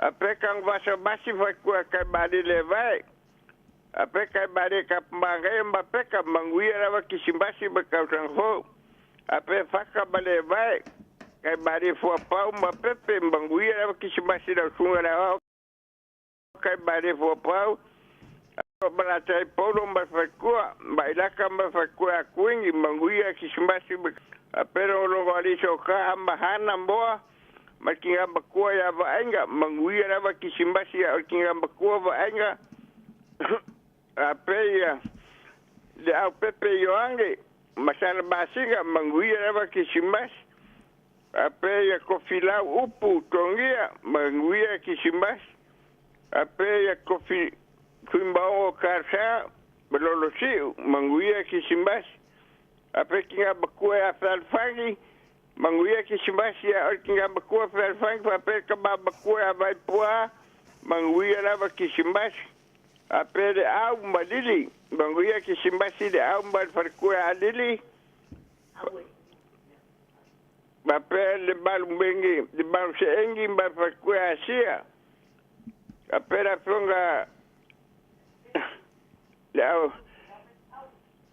la Pepe Howard manguia kisimbasi ape ya kai badi singave ba farkua ya kele ape kai badi rotem ba faga manguia kisimbasi ba kakrangfo ape ai ongo isa peka ma kangalo population ape ya David ma farkua alili Opungo mai tai mali o na ba. Ape seka bale fumbaki manguia kisimbasi. Aba nguia nga ba ku ya ba de ba ka tepo onge hanga pa kai na ba kai ko bolo abago. Ya Maria fo e le Christmas e lo fa tu mo lua pa sai fo ia. Sai fo ia pa te amai tanto a sai fo le to le tu la le to e tala i tanto le na mo pa mnyanga Christmas ia sei pa mai a tanto so for it's a Christmas day, yeah. Maria Christmas, Marosa for Maria Christmas. Yeah, Marosa for Papitai, oh my. Maguia fa kai bange sa unga la opción ko kaulang. Yeah, oh yeah, Maria Christmas sa ta mama ainga ai sa noia. Kai dia no fa manguia ka swanga o kadile o po le soa ko lo su fiku ka sanga pa kai dia ko e ka usinga mana puipuinga poinga maua le kadi king o mai ma isi foi o kuo ia fa kai le fainga me sea le alofo famau o le kua e pui ngole kari ia o le alofanga le makue ai ma o man kinga le ainga mai fa nau ia me sea ainga o mo le kari ma o ia kere fa mo ria so tu ke mala singa o la nga fikai ku kai ku tai lama pela po la sunga mo pertua ni po ngan venga ngan lu ai ya Nuia tau sanga fou, alofa tene atu. Alofa kere aku kaiko. Ia, soifua ia. Ai, soifua. Soifua. Tato mala muli lea o asa soifua. E umo loa, pese, koe kakara tato lenka, koe kasi ala i kuulanea, o ka moe lon mako pale. O unsa vali mai e nisi ka vali ngō sawe. Ngō ka moe mai. Ia, mano soifua, mano lon sai mai. Manuia le kere se mas. Soifua manguia e lau sunga ele. Kaiko. Mano le pale mai ta ma, manuia po le Krismasi. Lava le ngalue, lava le ngeia sa mole. Aso e mafukai ma. A inga ma nau lo e kaukua pele tunu. Tai lama. Ya, anga le leile atua ia te o le neiasu. Tai lama. Le malia kua walo whaanga e le asu soi fua le kako li whaola. Sia o kale sia tele. Ia umakua whaleanganga ia sunga ia e mani o ia e lama maia ma le whaletua ia Emily ma le no whaalo. Ia e maisele kale sia pele tamaki PRC. Ia whamanuia le atua li nei asa whamoe ngā uma o le Christmas. Tātou maua fia le tae au whaumule. Asu fia. Ia anga le leile ali le ulfafa mo le ulfale. Maua le fia le nei asu. Pape foi na mamoli atu o walo whaanga. Se utua fine pele tautasi au kile nei a pelpesite. A kaima le whanau. Maua o ia lo whiangai me tautonga le tai ele si nei tai ao. Ia anga le leile atua malofa ia te oi maua lo malos. Pape na foi le atali ia meuli se wala. Ia maua foi le malos ia lo whiangai ma. Tonga pitinga le nei tai ao. Lo tu tele, a moe o lo soi fua le atua. Tua iai o le ale mea e vai iai. Ia o ia na te au mai malo si maleo la taito. Tai. A lo ta tele. Mo oe ma le ainga, ma le no whaalo, ma nuia o tiu tele nei asu. Tai tele lama. Kala malia e ropati se wala. Ia. Mo po le malosi ta mama le tina le ainga no whaalo mnia po isi o to e kanesia te IPC tamaki a misa po isungai. Papengainga ia e lama marparitua. Ia lofa tele atu mnuia Krismasi mai tau tau po. Tai teo. Ia, soifua ia. Soifua ia. Ia, oi ia. Mai lar wala muli lea malangang whaanoalo. Kako woe loi tātou no whaanga o Krismasi. Ia, sauno mai mnuia le Krismasi. Manuia Krismasi lau sunga taito. Whaakitai. Tai lama. Male whalitua malainga. Tai lama. Whaakitai loa wanoa o muli pola ne lusi mila lea.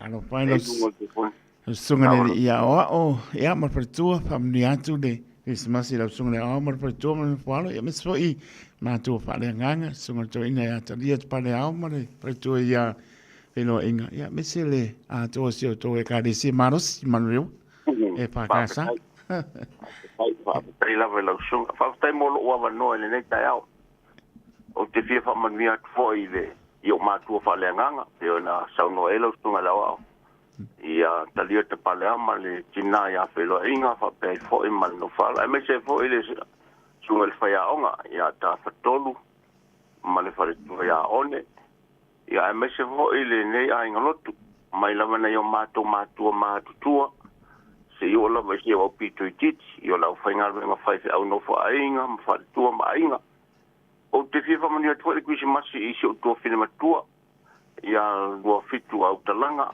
ia fa manuele tu ia tu fine o fa ftai le tu e wi lava fo ina fa fenga mga sanga solitino ia fa ftai le tu la na te ina o tato dia mai le nei ke Krismasi le nei tau sanga ia pe sunga fa se au ia vilia ma ana ma le ainga ia o ainga uma lava tono New Zealand nei ia o Samoa ia o Australia o fela o te fa manuele te le tu le Krismasi a te o Ina nei tau sanga wha manuia le tu e tātou mō wha tasi te kirisi masi fia, ma se toa file mu. Ia mai se fo ile pūlenga o le tau ofisa taito. Ai, lava. Ma le kirisi masi le. I mai lava ile tai ulu se i o lava i tau se vaenga o te au malanga ruenga wha manuia le fo. A tiri pe lau stunga i la oa amal paletua. Ai, lava. Ala ainga ia o lo whaanga nā e watu i nei manrewa. Ia ane lusi male ainga. Whaafitai tele taito mo le awanoa. Whaafitai tele, i lau sunga le ia o Lucy, lopo tele atu mō lua mal paletua, ria por Krismasi, ta por kalame le tau sanga fau, whaasau i fua ia mo nei taimi. Oi ko whaafitai. So i fua ia. Ring tāne o lofo le lava e mo marka ko mōri peo la Christmas. Ia, mahano sa i fua, mahano sa i mai manuia le Christmas. Ale, au. Ia, mahano sa i fua, manuia Christmas. Sei fua manguia male. Manuia nei taia o tātou au nia mai Krismasi taito.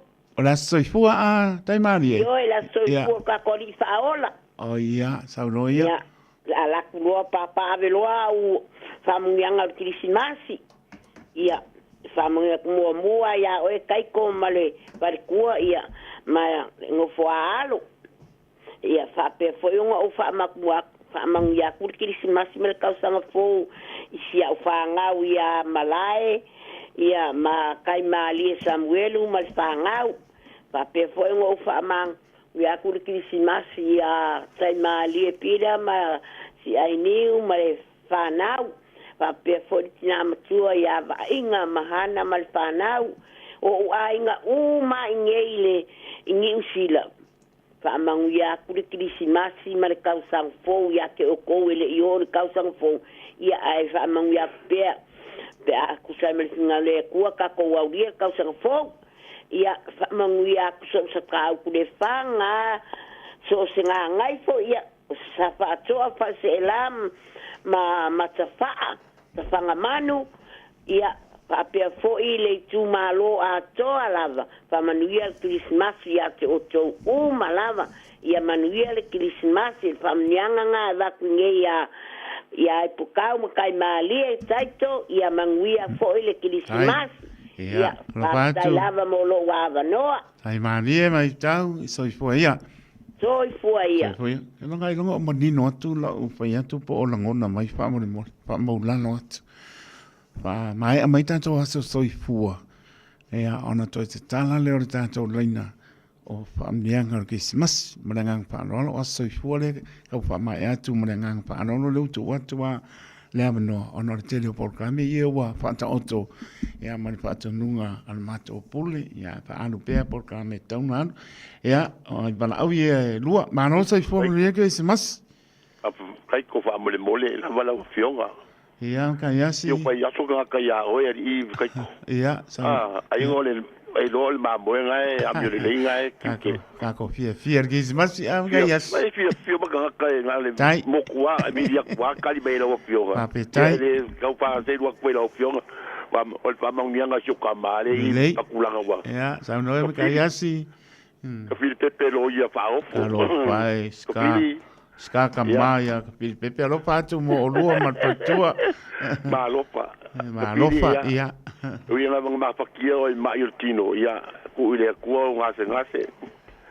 E o le kua e seise me whaingo kai le kua. O le kua e lopa lava i kai miuma, kai miuma lava. Moni lava.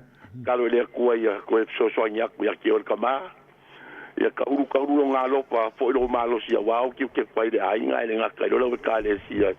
Ini ken kai me ro ngalo e mariki ngao le ainga ia pa mo me kele lava le ko ia ki o ka pili lo nga singa se le ka ko ani si le pie de ko ma ko ngao ko pa foi so malo si a wao ki ke ko nga ko ainga ka pili ia pa ka sa ku le ko mo e ai ma ki anga lo ko ni be ma ki ia ku le ko me uma ai ke pa ka le pele ko mo me la manguia ma le ola ma no si ma ia ke ia ia lo panga po iwa kusio ko pingi mai sa bolinga ma sia ka mo mako mafuka kirisi mas lo pa ko po io ma ko anga umma la itali niu langa ko kede ko ia rei ma le aka i mangele ia ka fo le o mai ma fanga ia i man leua ia o si o ko pinyo o le ako ki waka ma kawa I mamle o la nga venga lo nga lu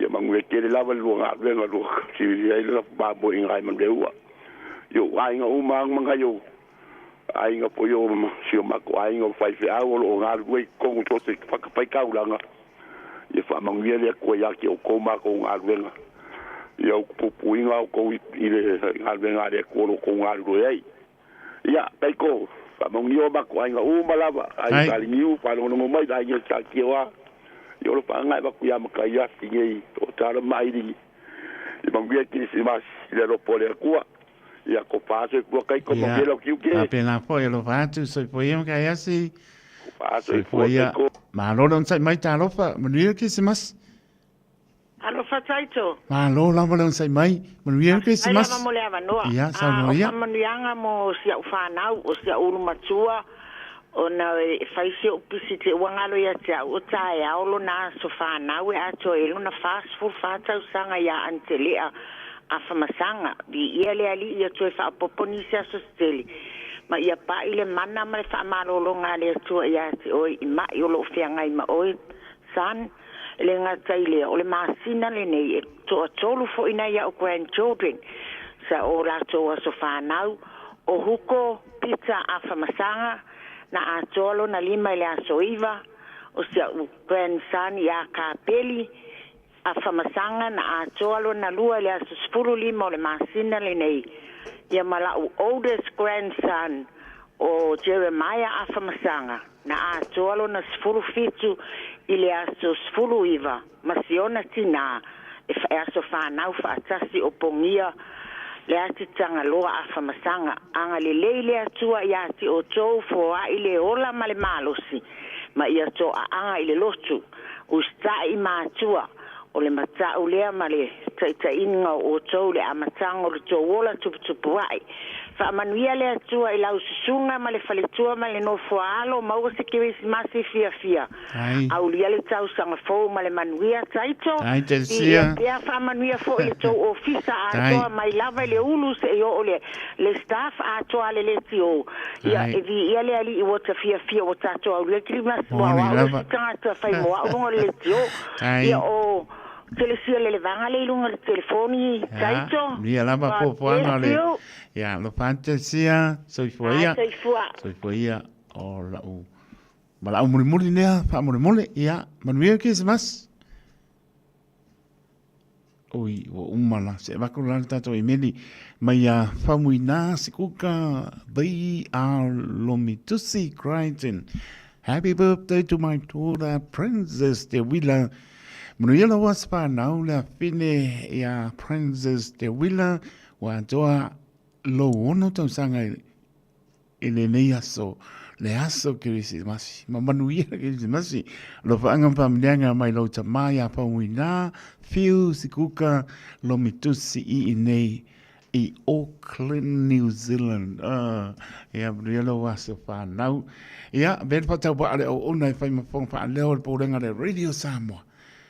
Ia matot family atu aso for marone tano I tamati na o uso matua pa pinsa le mana pana witi oto umman pa mnieto waso for so le aso krisi masia so I fo mo le aso krisi masi la solusu lima te sema lo fa ia man via te le to waso for to pa popo leli nisi tau sanga stele so fo mo lai tato mana tua pe ia vea pe tato e faia lona ngalo manuia te leo to waso for happy birthday to you o si fonga mani bili alu ia we olena manuia ke se masi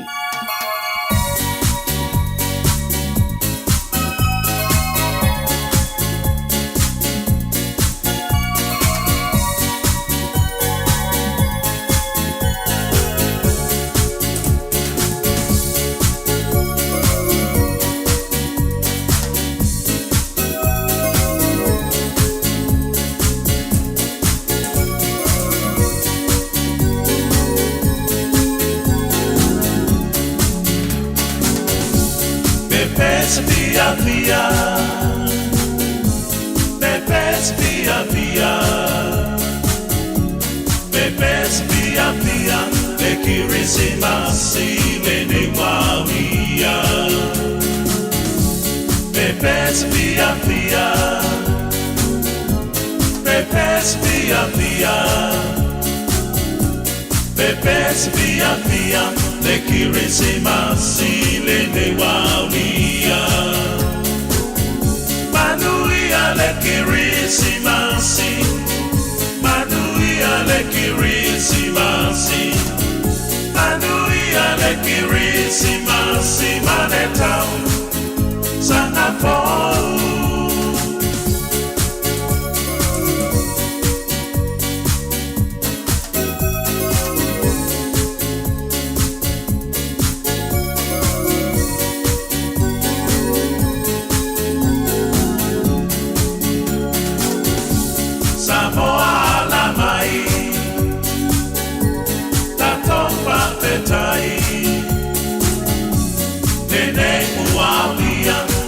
Soprano, Yesu le matai Samoa la mai Tato pa petai Nene mualia Le soprano, Yesu le matai Manuia le kirisimasi Manuia le kirisimasi Manuia le kirisimasi Manetau Sanafou I wanna wish you a Merry Christmas I wanna wish you a Merry Christmas I wanna wish you a Merry Christmas from the bottom of my heart Manuia le kirisimasi Manuia le kirisimasi Manuia le kirisimasi Manetau Sanafou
se fale fa atau maa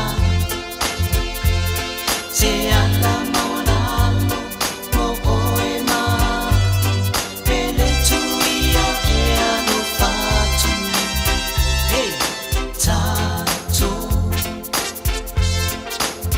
pepe se male fifi le kirisi masi ua e aulia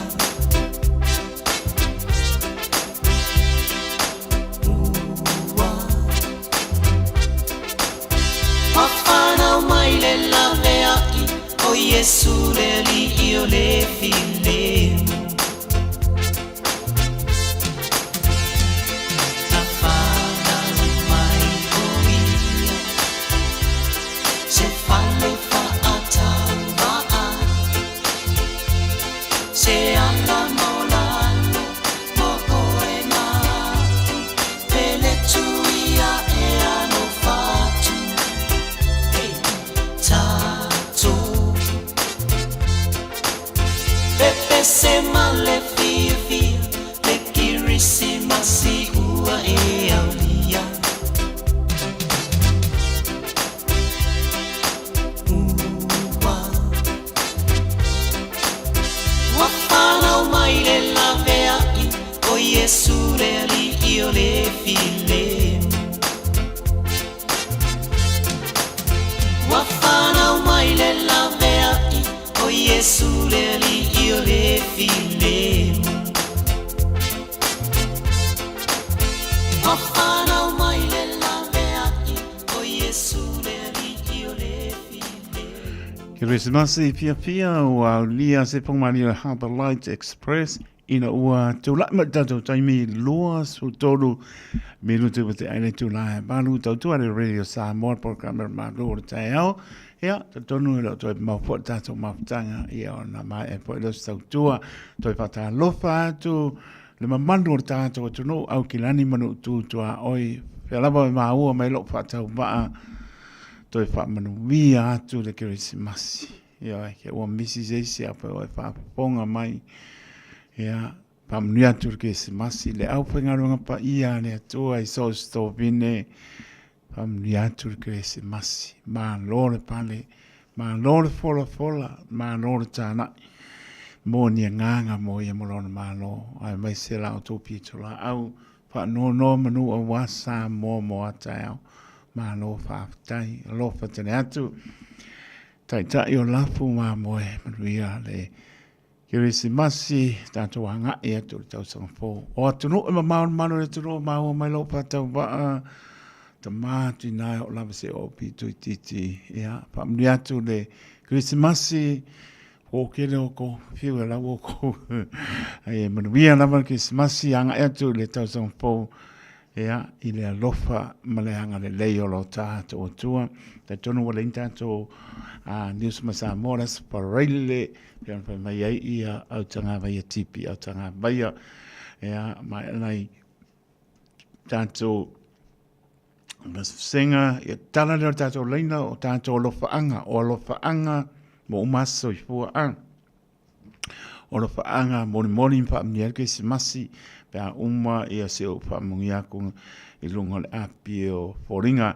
pa tai lau tlenga lau ia original tawa sa pepe tuli pa tai o lo maputa mai pa mai e Christmasi mai Melbourne Hinden Avenue ia lofa tenatu a inga sione mala inga mai North Shore ia Merry Christmas pena po ia Winnie Faretti no me Josepa ia man via Christmasi pa tai Cecilia tu ngala ka pai ia lo patu via Christmasi list man tui ia lo patu so ia ke le me lo fa eu so ia Nicola unu mar pretu sol la we lungo de one tree here in Liverpool I Sydney Australia so ya Nicola uru mar pretu man no fa ma stilo Christmas ya lo fa teatro ya mas foi to umala lo pa ponga mai to mau pa te amosa ya man we Christmas ai mai melpone pe nga fo I ya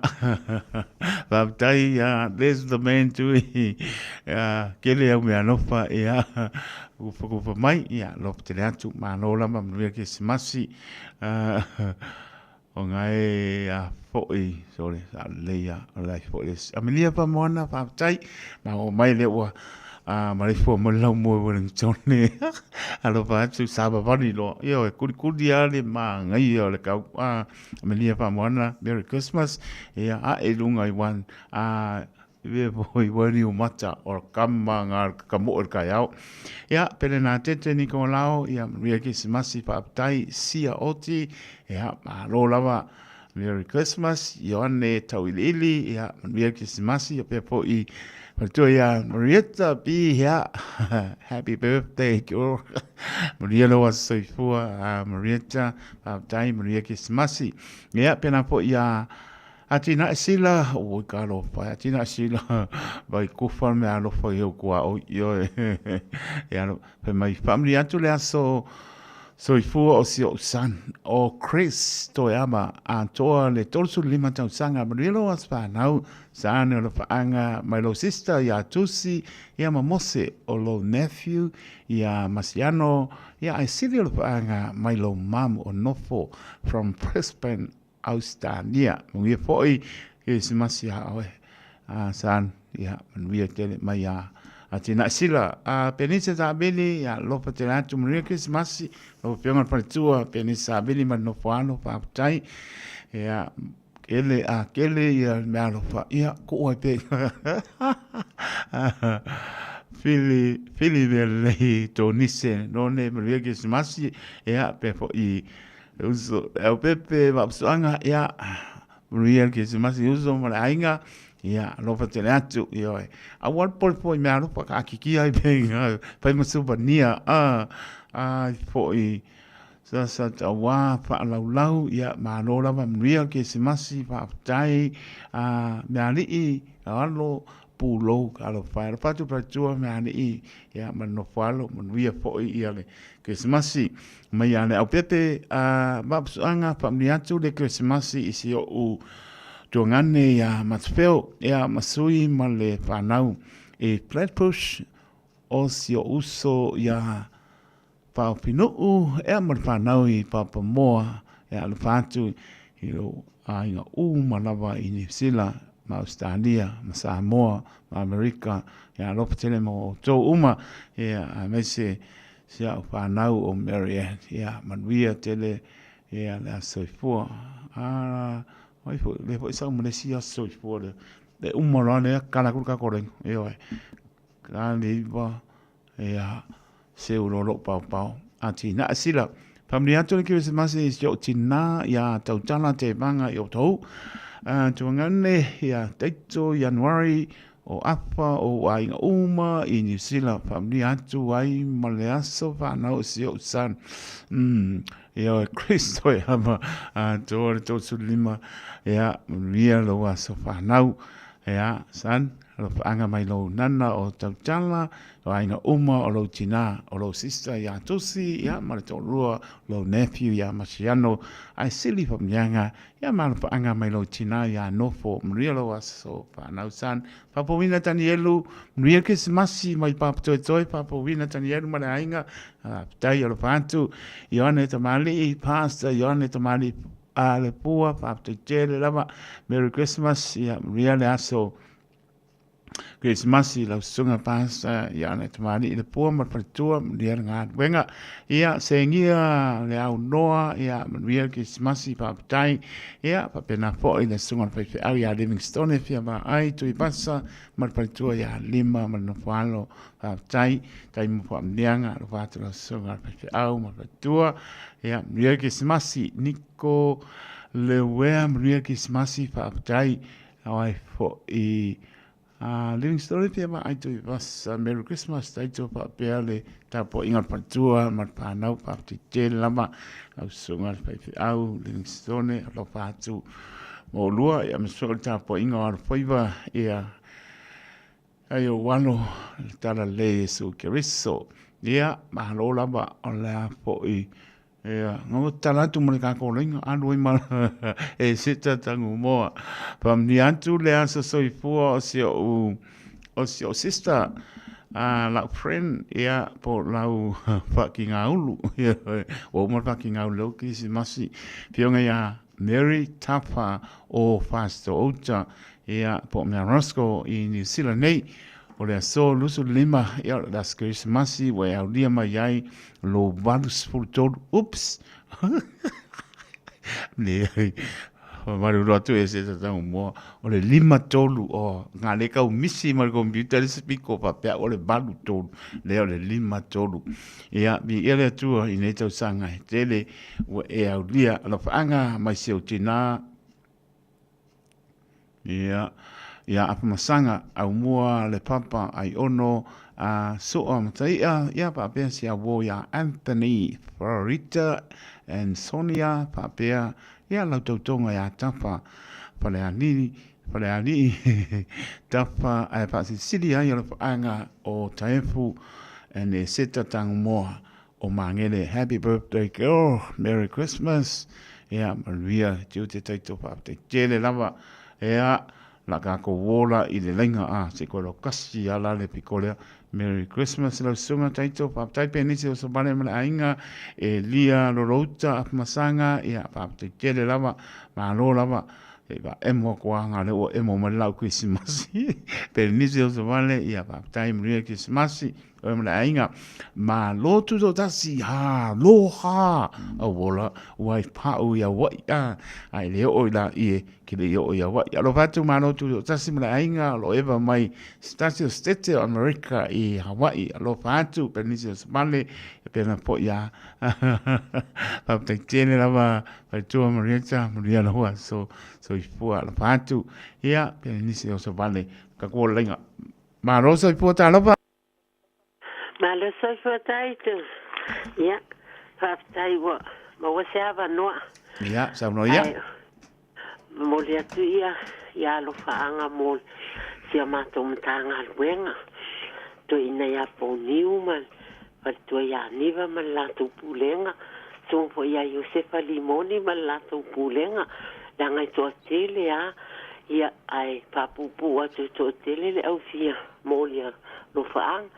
Ia male so po ia le au anai a le ki man fatui sia matou purenga nei wai te kere ia fa pena ia fa nga u ma matum tanga luenga po lia tolo fa anga mor Christmasi man tau sangfo ia o tato wau liel manuia a penanta sim tanga luenga ia tau mawhai komiti man fatui i Grayling ia ai mai se fo ila Lloyd Christ ia ile tau sintanga luenga ia alefa mal fatu ia ma ia tia ia alofo i na yo ainga uma ia asinati tu ila Lloyd Christ mal la tu ainga mata no fo ile lua mal la tu ainga ia o fana uma ama ainga uma ni ainga ia lo fatu il paese au ia Bonifacio ma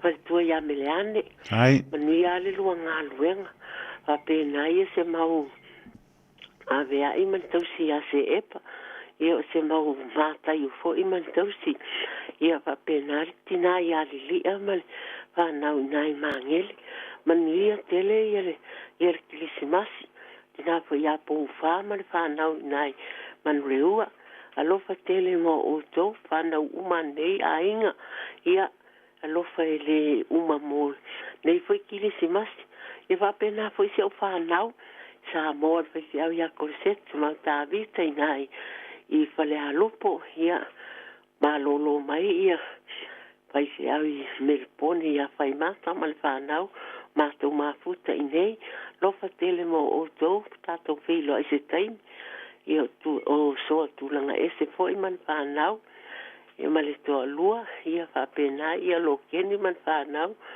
o ainga uma mai se sia matu alesia i bloca space ungar fa penga ia se sela tolva man pa tu ia litala man fanau man wir kilis masi te lo ai foi tai hau ta longa ta to pulenga ia yo menuia to nga luenga nei aso taito la vale o o telefone le au ai fa la moli lo fa ango nei aso ai ia tātou maua i stau sanga fau fia. Ai. E lofa malanga leo le atua. Tai ia tu i ere so i fua maa longa lulue ni tau sanga. Ai lava. Taito ia ele vale ase se tali o le tangata ngā lue ma le whamaon. Ai lava. Ia maua pere so i fua leila usunga le la wao ia. Ai. Maua fo i tō whawha le atua a wafo i le lango sua le sunga toi ina male. E ka le sia inai i seo tōpu. Tai. Koi pisnu ia ai lofa tele aku manuia le kilisi mastaito. Ia lofa tele atu. Ia foi. Ia kilisi masi malanga atu tau sang popa so ia. Papai tele lama ia tui paso. Olha essa kilisi masi uso tui paso ia mon lama ia manuia kilisi masi ia uso male ai ngale I tui paso pena po ia penisi o sabane pe mai abatu ona no paanga kismasi na iona ainga o maputo mai sa mo sa lia ni sila ia maso se atunu no paanga na mai ia penisi o sabane ia taro sanga setu familiatu de kismasi taito ia ile mamalu si o tato tunu alo paanga na mai ia taro sanga setu ia alo la badon sai mai taro pa ia kalo fala mai la sunga kaiko ia papai le pane mai Manuia que se mas moli ya ko faanga yo ainga uma ngai usela ma auskariam Samoa moli ya ko faanga ko pinge ya sare ko mat pangawi auskaria a mai se po ngai uso welen konge a mangi marangi mat pangawi do ha ya siken mat pangawi ngai ikacha ya mai se po me pangau I Brisbane I Australia ia la uniu kampai a me se foi ma ko ngai o ni poki ma maranga pangau I mangele ia no faanga baku ngai I mameua ia ngomu penge ko timu Papai lava kai como leva ngo. Tai lava lo mo maria fo I po panga que se masi le so man to zampo. Que se masi au sunga kai. Ai ia so I po ia. O choa. So I po ia ma no don sai mai maria que se mas. Isto e pa manuia te for Christmas. Tai lava pio ya con no tonina. Tunga le awa po lo fionga foi tai tul fa to ai no ta. Tai lava. Ele o se fanga o le famanga Christmas le o vai. Ia so no ia. Mo wa va no taito. Ai so. Tai. Alo fo fa palma. Ia mo na mo le atu o lo fanga tomato ina ya fa malu mal no kwalo.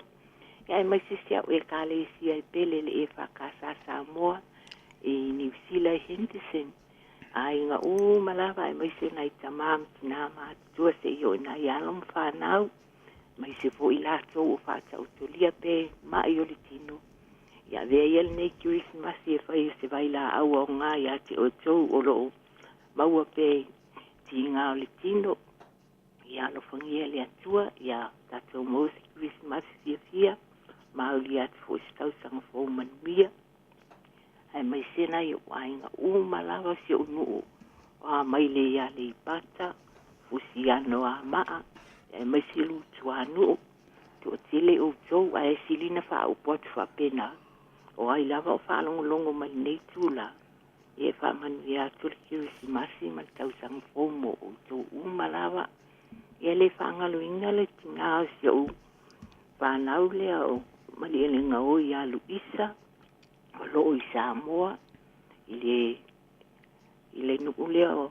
pa ia o le pa ia po I fo I vai lua I faleata ia Luisa pa manuia turki si masi martau sangfo mo o il tina e mai se spanau allo fat fo I mali le ngoi marita mal panau mo oi ia e mai se le sunga ia fa manu maseu le kalesia e o ti le iden e mai se malanga tu mua malo maua wa lele mal fa nau fa pe fo I mal fa nau ia mal ainga ia mai se le sunga ia pati mo mo o mal fa nau a man mi at for Christmas I la sunga al sana ma eti mal no falo fa pe le kalesia West Hapa fa pe sunga uma fa fe ngainga lo whalongo mai nei tūla. Mai lato o lo ngā lue por kalame lungo le ala leo i le aso ma le aso.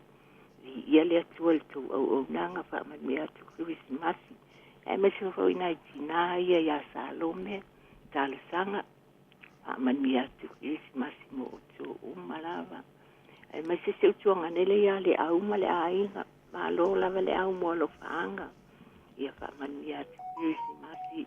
Ia sapi mamai kumal whanau, wha pia tina ia rasela mas whanau. O nove foi ma le ainga o fono. Ia masiun tō lua masia la whanau. Ia mai se le birthday boy lea o I ina maluma ma le ainga. Alo whatele atu mo o tō uma. Vea ia nei ala leo e mole atu i alo whaanga o Christmasi. Ma le tautanga fō mo o tō ula. Uma lava. Le whangalo ina foi. Le fionga i atu au pepe. Ma le whaletua i a Ferina ma se whanau na malanga mai Samoa. Ono le fuafuanga o le fitu. Aso o le kālesia I pōsei sei mangele. Ia o ngāl nei, tau me vai taimi o tau sanga lo tato maputai. Waspasi ngā malosi ia wala warwhianga iai. Ma tofi ma tiu te lo au nai, tau tuaina o ainga, o nuu ma e kālesia. Tato wheiloa I taimi o mua. Taito, le whaangaloina lava. Tai. Filoi auro mal no fualo tato maputanga. Ai la mātou ni. Mani atu kiusi masi ma tau sangfou. Mo ia mas whanau. E mai se lava ia papea foi le waa. Ia male fiunga ia isiona ali I wale maua non suafa mal no fualo. Ia mai se le pele o niwa fulau. Ai la ma. Tui le tufunga. Ia lofa tele foi mo se utua ai atua mafa. Ai. Tene o sitoe ma se ona ainga. Whaaman mi atu le Christmasi mo o tō malawa e atu nina. Ma le whanau. E te alofa tele lava mo e taito malo le ona sa. Tai lava lau whianga te akono. Tai mi o lau ngā luenga le nei asu. Tai atu nina. Tai atu lo soifua a wale whianga iei. Se au mga luenga. Ai mai se tiuti o lo e au nai. Alofa tele mo o e taito ia manuia to e taimi. Lau ngā luenga nei asu. Pete whaua o I fo I te ilo o le tau sangfou. O le mga kūre helikopter I papo. Alofa atu taito. Ia alofa atu lo whianga te akono atu nina. Manuia po puanga o le niuia ka tātou anga ia tu iai pa soifua ia. A soifua taito. Soifua atu nina soifua. Malo lama. E umalo le ola mai o moli. Ia ka ko mano no. Ta alofa manuia ke se mas. Merry Christmas, taito. Papetai, mo tam noa. Ia, manuia lava Christmasi, whaftai mo lo ua wanoa. Ai. Ia, mua moli alo whaanga o Christmasi I si o mato e kalesia metista mo I mankau. Sunga tau simtanga luenga ia ngā tai māsau. Whapea fole presidente o le auso ia talangafa māsau man no whaalo. Whamanuia atu le Christmasi. Ia whamanuia atu foi le Christmasi mtawhale lava le mato e kalesia. Mai se lava ia sa whainga na I o tina malolo man malo ia Ferila Seve o ilonga noa. Ia whapea foi ia le tama malolo pensione man malo ia ai soli tapa iuli. Ia whamanuia atu Christmasi. Whamanuia atu foi le Christmasi na I o tama matua ia moe malo ngā uta. Tua oi matangi. O luangia whaitoa, ia whapea fo I tama, ia masoe tauli, ia o savea mataimua. Whamanu ia tfo le Christmasi I le afionga ia polata I vaosini, malfaltua manofo alo, whamanu ia Christmasi, fonti, malfaltua, fonti fialoai, ia whapea fo ia salapita male ainga, ia fui maono luteru, sulu male ainga ia whapea foi ia tama ia pestati moteo malfatua male ainga whamanu ia atu Christmasi avia ia oto e whai masui o le tatu mtanga luenga whamanu ia atu aile Christmasi nei tau sanga I ainga malava o le ekalesia se o lava nei whanau whamanu ia atu foi le Christmasi le pa ia o laulau o le ekalesia ia le sunga le Autustusi ia fui Ilia ma le tausialisi ma le nofoalo ia whapea foi le sunga te utupe ia muleanga tele kun waiu loto ma le whanau ia whapea foi le sunga te sui whailau tusi ia whaavae losi ma le whanau whamani atu le Christmasi ma lol whatoatoa ma lol ngā lue le nei tausanga ia whamani atu foi le Christmasi yo uainga le tina ia Maria Faumui i Hawaii whapea foi i te matusa ma le ainga i Maneua whamani atu foi Christmas ia panga Maria i opu whaivalu tai te unga ma le princesa ia Jennifer whamani atu le Christmas ia sofa i muipu ma le whanau papukura whapea foi en whamani atu Christmas i nai i o uso i Levin ia fiu sosene ma ana ma le whanau whapea foi i o uso ia penina to e tawhalutoi ia manu ia tele lava le Christmas whamanu ia tfoi le Christmas i o maa inga malava si o nupele o sa tawa sa fata muri vai sa fata maninoa si umu whapea foi a inga toi ina i mlae maru i whale arili msale longa i savai ia manu ia tele Christmas i o neita usanga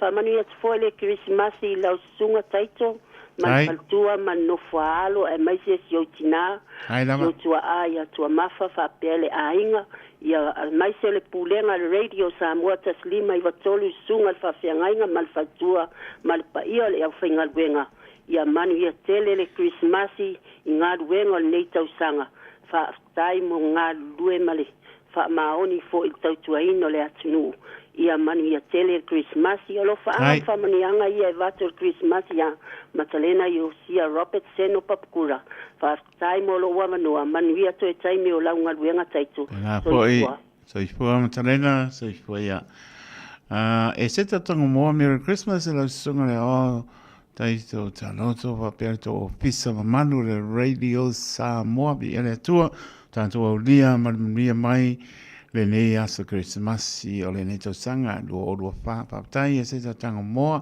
mai le wha i pi iwa balu tesi ma le tasi wha mo Samoa radio mai Brisbane Australia Merry Christmas lau sunga taito ia ma le ainga pamri atu le aso soifua o si o mātou tina ia Port Loi Whenonoti i Mangele le atoanga o rona iwa spuluono o vi ia lele iwa spuluono tausanga o rona soifua ia manuia po i Christmasi na ia ainga o malamba alo paanga po i mo lau sunga ia ma le ainga alo patu from Penny Whenonoti ma le to lua ma le whanau from Brisbane uso ia au mai afe mai alo te latu Penny Whenonoti ia ma le palitua ma na fualo papatai Rosa fonga Merry Christmas ia tatu lenga lo koi umbiaka kumalolo ma rosa i pua malolo sai mai manuia le Christmas ia manuia Christmas i lau sunga le ao aptai tai malie ai o Luisa oi Luisa ia sauno ia kai lava i lau o sai le o sai lava i o pule ka ke o ia so le le ka ko sa wa fa mangiang o Christmas le Luisa le kula mo moria ku fa mangiang le sunga fa fe nga ia ai lafo fa pel fa le tua ia Isabela male no foalo ia fa pe fo ia lo fa anga mo le Cristiano fa fo wina chet ia lai wa ku ka fa unga ia leo ma pui lunga o awala i lunga ka ko awal kako ka faunga nge yaso ya elenga ka fo ilea fa manguia ku ngai fa ngau mai fafo mai kangaka ya eli makelea ya sopo malakai ko dua mangai la ko fa ngau fa pe fo iskinga ya kalsanga masianga kama mai Australia ya fa pele ke visiano fa fo wina chet ya o so kuangange o lo sala lau ku fa nge ke lope ku fa nge la langi fa pe Samoa ya lo fa anga abakuya ya Luisa mal fa nga nge che porpa me silia taito le fa pu lava yo me pikusil le tawa ku fa manguia ku Christmas ya la sunga le awa ya to fa so i fu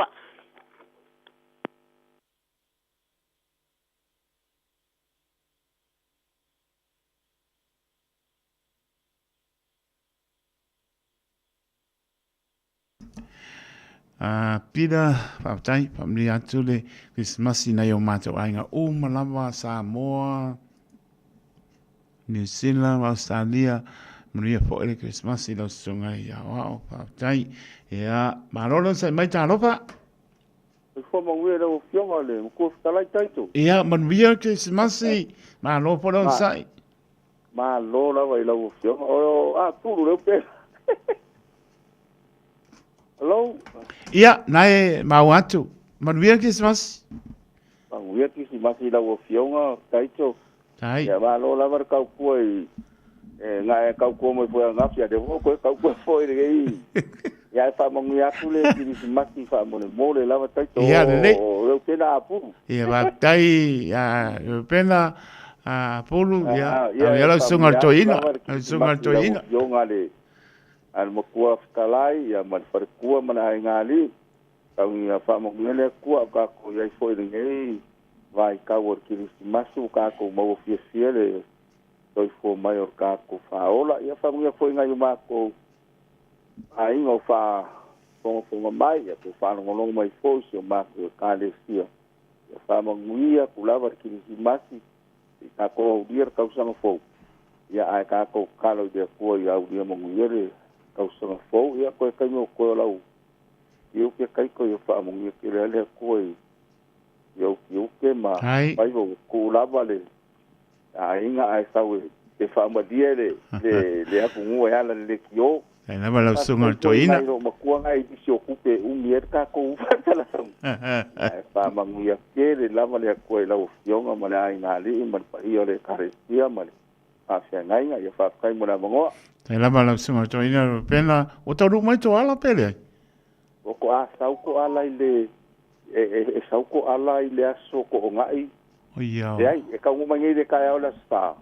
Ai te anga te de mau mai nga le. Ia, le dei. Tato. Ai nga vini me lo fa ke de mai ya. Tato fero ai te mo ne te lo fa anga fa mai se pele nga o le ia o pe ngai pa no lo ai so la to ainga.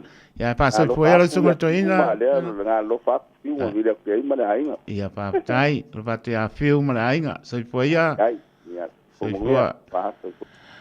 Pa tai la pionga te akono uzo ane swapa mulitalo ni sila opa o lua ya Maria Christmas la stunga na wao so swani familia le tua ya lo pateliantu mulitalo ya mesepo ya matu palenganga sunga to ina ya yospatu patea marpatu malo le kalesia sulo mamlama ya familia aptai mapto maizo ya penapo ya Herbert Schuster Maria Christmas taito from Tangi Lima Texas Tech o wola o pela ia America Samoa ya lo fa tu moto pianga e pena po ya Rosalia la ponga e Malaysia e la ka ko fa umma kama ia ia tato fa ma vai mangang fa no mo Merry Christmas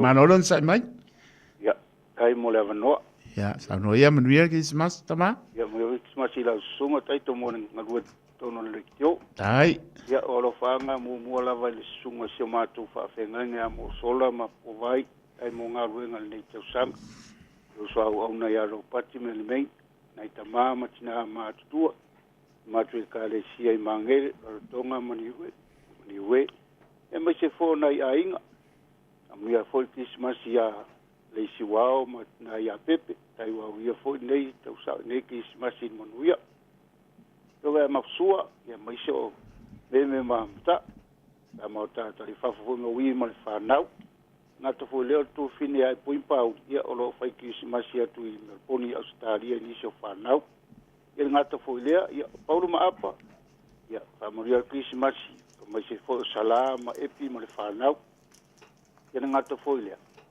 yo nisio matu ainga ya o ka vini ma le fanau ya o palota ma le fanau e me se foi le fionga ya le lua ma le tina ya faiu ana foi ya mulipola ma sita ma fanau tuna ma Sofia ma fanau ya me se foi o tina ya tuloto ya o pita tours Christmas fia ya famia oi ma le fanau ya me se o ta tu ainga uma lava fa longo ya si dia yo fa anga tu e pambelo ia tai to nga ruenga mo ne yaso aftai mo le no ya patu le pa mal pa tu mo le po ile ano tu mo to sang po pa sai po ya se fo ya sai po ya ma no don se mai ta ropa Alofa. Ia, Maria, ke se masi ori. Oi, kalo fai, tai la volo, tiu e fai la ke pong, mai le kahe au, ia e pau la vai, Ia. umawale alo fole atua. Ai, Maria, ke se masi. E se me leo ke mo e fare la whaanga, ola e no. Kalo E fai. le me ke ima la ukam from Australia. Ia le ri ang au saunga le mo atu lo soifua i alum pānau i apnofa. Ke leo na ke fale, ke iai. Tai. Ia alai, nga sio fale lai. Ai papai le i lau fionga le whainga ngai po klame. Ai mai si aru mātinga pakoa ngai pāngau tatu pāo le i ke viso. Tia na. Kangi lo mapo foki au manga kua mea pāngau wai koe o kamaka parkingo. E tele e mai whale o mani. E ma eo. E whaktai le atua lau langi a ko celebrate le Christmas Day o Yesu ke liso a taito. Moni lama. Kau kia le fio mai whapeo le alo le atua toi fua. Le ma whainga lau ka inga uma mai ko okele. Wage uma le kaini. Alo sila fia lava e la tau le alofo Yesu whangau mai no. Le asu pape nge wai ko konu foi lau whangau. Masina nge o December. Le asu whangau nge Yesu le asu lima. E ma eu lava le fio mai ka whaula a taito. Moni lama. O mauengi pa mangianga. O ngora makaukia le fio le tua le mai le wala stile muma. Mawai e kamal pa nga loku maulalo male anga malu. Le fio mai le fale pa apea. Ia wai le ia va se kupu po se makai po ska ka maulu. Fa no pa apea.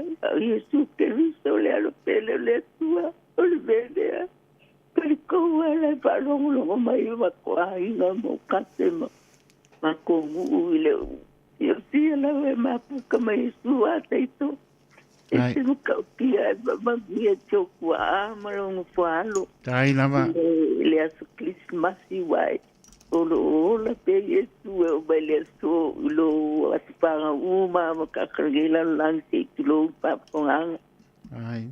Kau kio le alo le tua ese kau kai bobo fole o boe se pare or ke dero pare bo la wakalile o pala ke le ba ngine ke le alo pio o maulo mano e ba le wingo le pala Yesu ke liso ya ngayo am pala ngi ka kai ngo fo ai manga o te kakalo wa le lo pia la ko le o mau ala ilo se fanga la ko mo Yesu au kalabo ya vi ele lo fole tu el fama o fama ngalo mai mako ai la ba oni tele la ba ile ba ko ka talo pe ko fo me se fanga o kuai ele ta bo ngo foi o mo la fanga o printu ka ni kongo mai ngai fanga lo kala ele lo fo Yesu papa Yesu lo perfect day wonderful. Praise you forever and ever, you in Christ, oh Lord. Pastor, tell it, I saw a lot of Ya, lo patelato, manuia ke sama sima tau sangpo. Tai lava, oli. Manuia tu fo ile au tu mama nai fa pe ngai e kale se Samoa. E fo ya terrorist le ya tu umalava ya. Ele la mulher valor completo. Ya, soifua. Ya, soifua ia, oli, lo patu. Soifua ia. Mai tato malau ia lua tato malo loai, malanga pa loalo tarofa, manuia ke se mas. Malo lava soifua taito. Solo au, ia, leua pai masu yo West Auckland. Ni atu kau mako anti oli. Malo ale on sai. Ia, waptai. Ia, tako wolo nunga lenga au. Ia, saunoia. Ia. Toe moli atu ana i whaamanianga mo nai a inga fo. Ia wala vane ia so tato au dia mai le lo whamaleanga leo le li. Ia sia e kale sia e pele le anganga e PIPC Clean Eating. Ta pale umo le kale sia e whaamanuia klava tau sanga po mo tau uma. Ia me se sunga le whaiwhianga inga ia e Sarah Machuana. Ia to ina fo ia karima marpaitua ia whaaleli. Ia o tau naola ma tiute. Ka pia fore sunga re whaifi au ia a sora mahenga a rona mitavale. Ia pa pia fo i e wiko ma whaitua. Ia o si tia fo i ma whaitua ma ta mama malolo ia pelu tuai ia mole atu lava faamanuiaga mo outou uma lava se onu pele o sa po e fale alili ia mole atu faamanuiaga mo outou uma lava songa tu ina ia tunu moso ma le fatua ia Susana ia mai se nu atua manuia lava ne yasu ia mole atu fo ia lo faanga ia mole au e vaeva ia mai se le songa ia tu ina matua ia vai pua ia o lau fili ia o le au ia mai se fo ia lo faanga mo noa ma le ainga noa ia lo fatu mo oe ma le fatua ai mai se fanau ia o le lo faanga mo nanai ma sa e ma le fanau ia mai se fo yo pei ma le fanau ia o si ainga o si o tinai ma tatufu ia lo fatu mo o to uma lava fa manui atu ki se masima tau sangfou ta mama tua ia au pito pupu ia fa fo loa ele atua lo so fua fa manui atu ki se masimo lau a fionga ia mai se fo la fionga ia au pito Williamu fa tua ma fa nau no fa foi mo ime mata vale ia mai se ai no umo se o tinai ta tu fu mo lo tufanga fa manui atu ki se masima tau sangfou mo o to uma lava ia nuole tamasi o tamai fastotai ia moliato o lo faanga mo o to uma lava ia wala ia lo faanga taito langa navo e fia le fale ai so ia lo fa to foi mo oi fa ma lava tau tu atu no ia manuia lava ne yaso le lo fa male anga le o le li ia o fa manuia ma lo faanga na va tu ia so au mal pana ne Henderson ia to fa ia taito so ia lo fa so au ia maro via Christmas fa sai mo le avanoa alo fai malo le au piau mai lau telenga la lau tau asa pepe turi mai merabe malo le langi mama le sol po manuia malo po lau manuia Christmas ia original ia wa fa fetsai wa soli kuna fongo kelele au fale alili ia wa muli ele fa fetsai la va mole avanoa ia akongwe ona ole o ke Christmas ia amangalo ma soli kuna fongo ilo ole ke fa tali tu ai lungo le la ina mo fa no longo wa bili fa fio va pe ia fa fetsai taito ona pa wa ma wa avanoa nai minute so ye Maua manoa au telenga la lau ia lau tua me o le alofa o le ala na o no to ia ia wa foi nga ruenga il pai o le nei a soa ia e vai no le tio fa uma oka tai ia tu lo te fa tu lo wa tu il pai man malu sa mo fa fonga ai o te fa ta lo fa malo le soi fu manuia Merry Christmas e lau susunga i le awa o taito taloto. Dai, lava. E ona, e tu lae mai le foe le nei tai au. E tali tonu foi po a ule wata walunga e whamanu yanga malo whaanga o Kirsimasi. Vi ia le ali. E pe ona e sau noa ma o le nei tau sanga atoa. O te whaafetai e tolo pulou o na lau sunga ma le ofisa. O le radio Samoa. Na o whaalongalonga watu le tōtele o na ia o mata yasi na ma ailini mai oi le kalesia na o ia yaso ia o iutai o tau mamangele. Ia. Ia le sunga ia o ata mamoa ana ia lo whaatu tele ile e kalesia mamalu. O ia itoia ina mātutua mana itina mātutua waloa stoifua.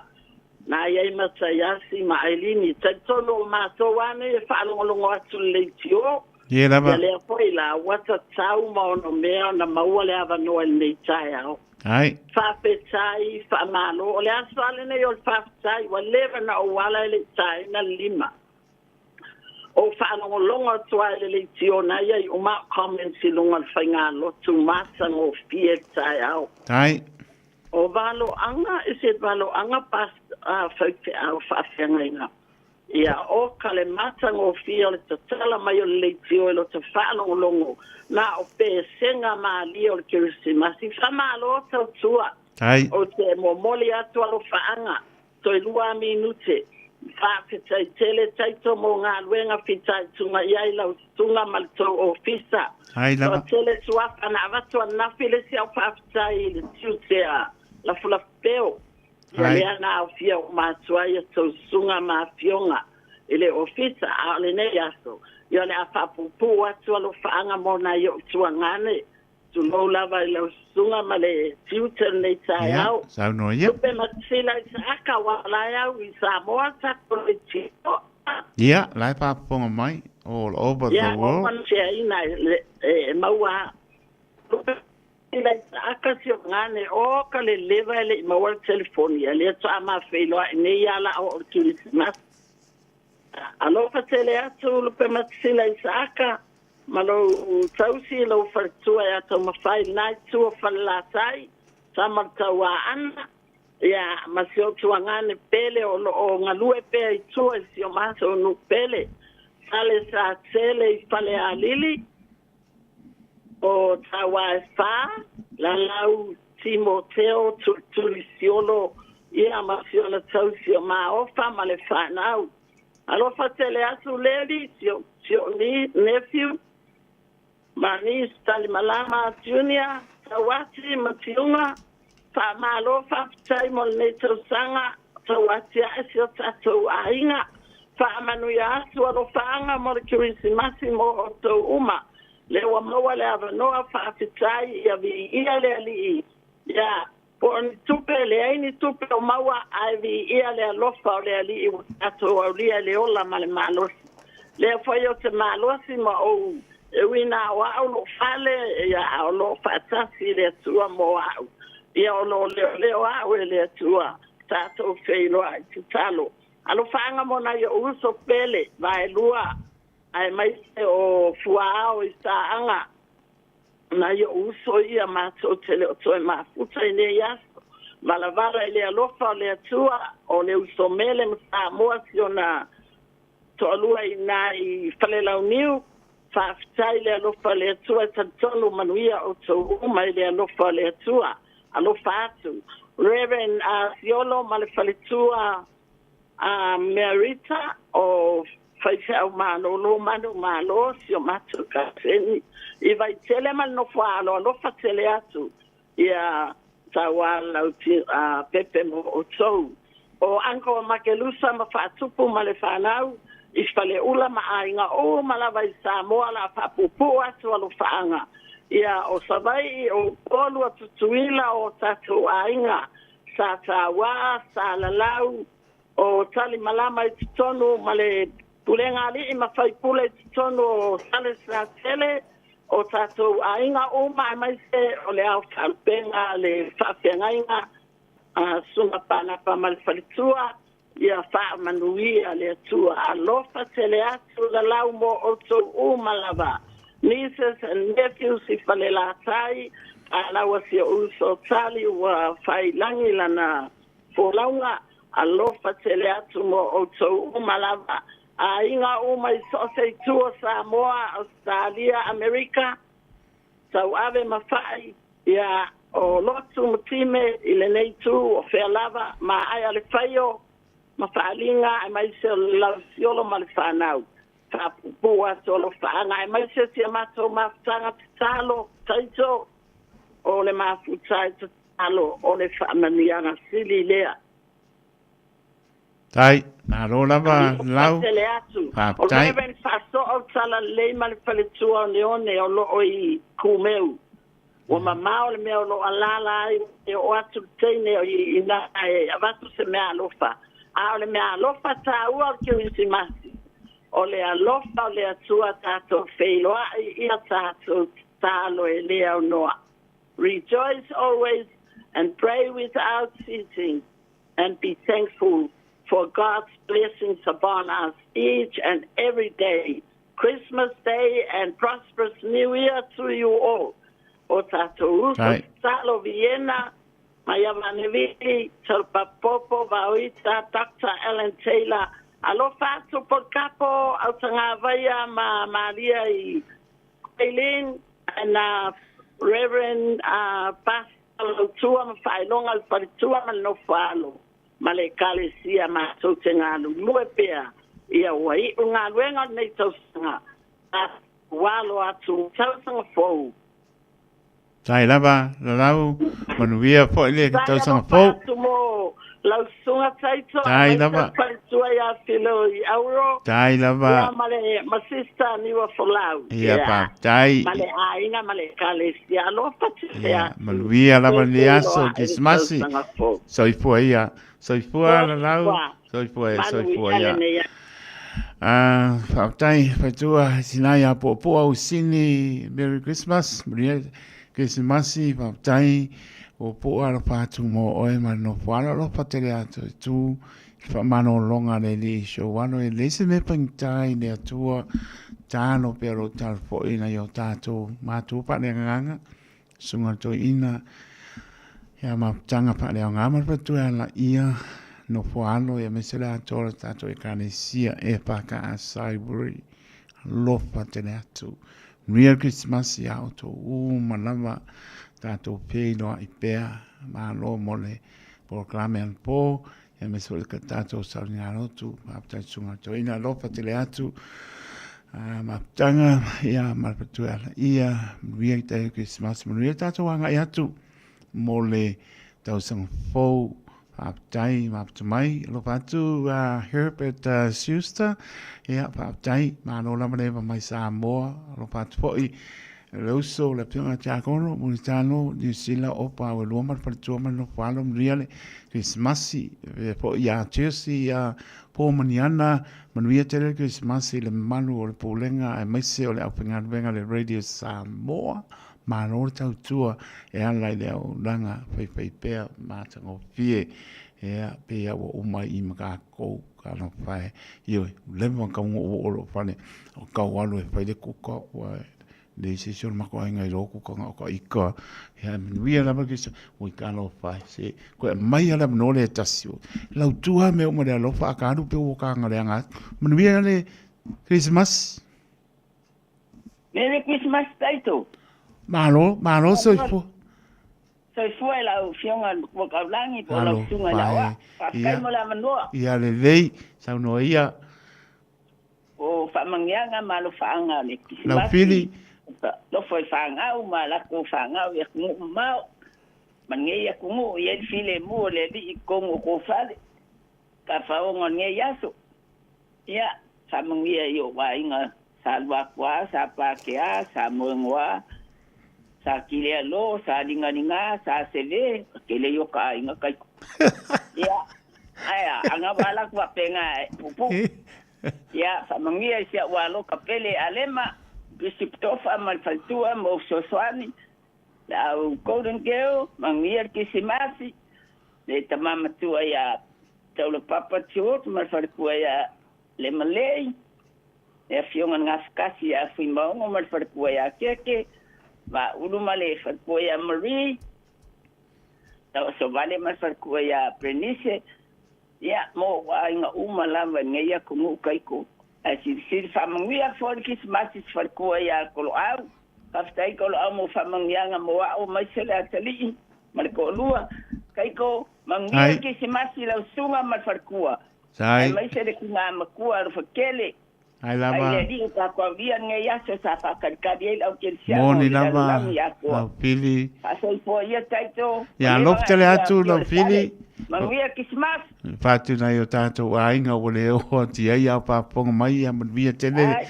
Christmasi ma tau sang po lo fatu lau pili ma no po ano. Ia. Ia soi ia. Pe ia la wanga leanga pe o alu ai ia talopa manvia Christmas. Ta lo sunga taito. Ia, o le lasi lea maro wha maongi, maro wha ko ese aku mo wha mauna lo aku. Ia, sau no ia, manuia le Christmas. Maputo kalami. Ia, manuia rawa Christmas e lau sunga. Ia, ai. Tai. Mule a ora wha manianga le asa sai fōsi o tina. Mana ia? Ia, oe, mule atu wha manianga le asa sai fōsi o tina o po alo i whenunuti mai whare ase la le whanga ia po o mangele. Ia le soe ato ia ile iwa sumar whātau sango si o tina. Ia whātutai lea lofa maleanga leo lea tua mawhaiuna o lea mai le tina nei tau sanga e tele. Ui lava ina ua whai malanga tama. Ia ai whawhitai o lo maua te ia le marosi ma le soifua lau lei. Ia ai alofa tele lava mo e tina, manuia lo wa soifua. Ia alofa anga nam whamanianga mai lau whanau uma lava mai Australia. Ia whapea foi lau whanau uma lo ia nei New Zealand. Whapea foi au grandchildren, great-grandchildren, ma lau great-great-grandchildren. Ia alofa anga nam whamanianga e watu i lau whanau uma lava. Manuia lava Kristimasi tato wheloa i se taimi o iluma. Lea so, ia alofa anga na e watu i lau. Si au tama le lunga telefoni o Luisa whenunuti a masanga, whaftai lava taito mo loa manoa. Ona se mea ropa Luisa tina. Ia le nao e whaliko ngai ma seula lang keke. Ia langa bala mai ngi peni e kia ula nao mai marke o kusi. Oi. E le pose me ke le ngai sama kamaroanga. Ia, alo patu Luisa manuia le a soifua tina. Matfaltua. Ia, soifua. Ia, pamaruru atu si o atu nu e pele lo loto. Ia, ona ua tau no sa pali. Kia ua pele kuka. Ai le me se si o mako pale do kuka pamaruru aku. Ia, ua sau liki ongo kua le pele kuka pele konga. I pa pese si ai ka kele do. Pa pese me pa nkari sa kanga ore moa baane po e alpa pongare tu. Ia le vaimare angi. E le pese arngai le ia se si kuka i kara al kamanga ia ai te le tu ole no foa ia moli atu o lo paanga e le au whenga benga pa ia le atu o toa o wo tau lau winato o tau suapa ia misi por suapa ia o tolo tai lafu ma moe ule ngata iau te o neo atu no mao sa mona rua alofa te tō whaamni atu Christmas. Tātou maua paatasi se tausanga fō manuia. Lewa tu a aom tātou tu vai le matango fia o le atua malona wha maoni a e tātou. Lewa tātou maua. Sa tau mate le ete pe tua mania. E oe, ia lewa tātou iai. I le alofa malanga leo le atua. Le ase tātala. Nā le wha fo i aurona vi inga wono mema te tau wono vi inga po i atu te ia. A ia manuia lama le Krismasi ma le tau sang fo le au whingaranga pa ia le atua. So se tō bine o lo wha fonga mai maua me lo pa tau wa a lofa te le atu. Ea, o mātua whane nganga, sunga to inga, māputanga, whane o ngama patu ana ia. Manuia lama le Krismasi. Manuia ngā nuenga. Lua ngā lua mi tai tai e tatu e kāne sia. Molo mano si tino seni le nganga. Lo watu e sunga ia o ao mparitua. Pionga i te akono mparitua. Mparitua matausi. Sa o ao tono le tatu e kāne sia. Ia. A pe na fo e a ialo mpanau ia. Wia lava Christmas. Lopo te le atu mura te kai. Whaatai. Wilawa na e te oto i ti ngāra tino. Sila fia e le i mea oma. Ia ripa mano longa ne li mro takai lo fatu mo lo pratua ya ne leane mano foana mon via de Krismasi pa pe politina matua ya la uto fe ngai mati ngara tino I o tanga sangase o tanga matua lo fatele atu mon via pa mniatu Krismasi ia va pe foi ia le politua ya marita ya ia pa mano longa le ri ia mala pine atu tu sin ia lofa te atu ia pa mano longa le ri lofa te atu le tina ia kaisia va ia lofa atu pa mano longa le ri ia te oe lofa te atu ia oe ia na yo tu pa pine oso e me so alam pa nau ia so no sa tu mo pirufi ia pe lamo to maputa ma ia to no mau ia me so samo ia menuia ke vesi masi pe po le pio anga vai lima me lo moenga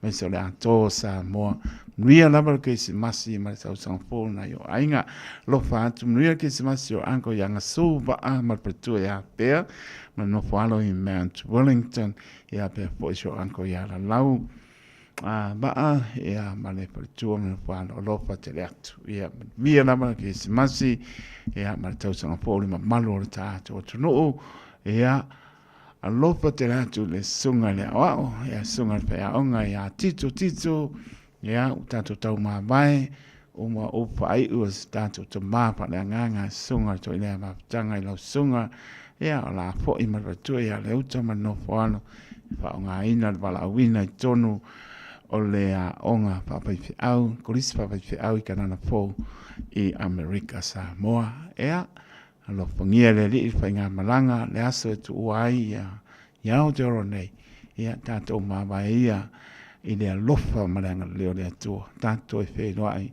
i le lofa male anga le yo le tua nier fa mo mo manosi lo tum tano le mapo po mo le li ya wa po le wala wina tonu fa ya onga tonu kolisi fa au i kana na po famnia tito so la wa nier fa nga malanga ma tu ya le uta no kwano tanto fe lo pe ya wa to o lo anga fa mjanga se utina pele le lotto tu mafa ta lotto te den i was futuro tau sanga lofa tele atu manu viale ris masia ortina pele le loto ya tanto pero staimi al fanto lo smatua ani uta po ima mento per por tu pina stoe ya male ainga ha petri male ainga manvia e al kris masi male tau sang popa per por tu pina mena ainga wo mai masan ya manvia lama me ke risi masi male tau sang po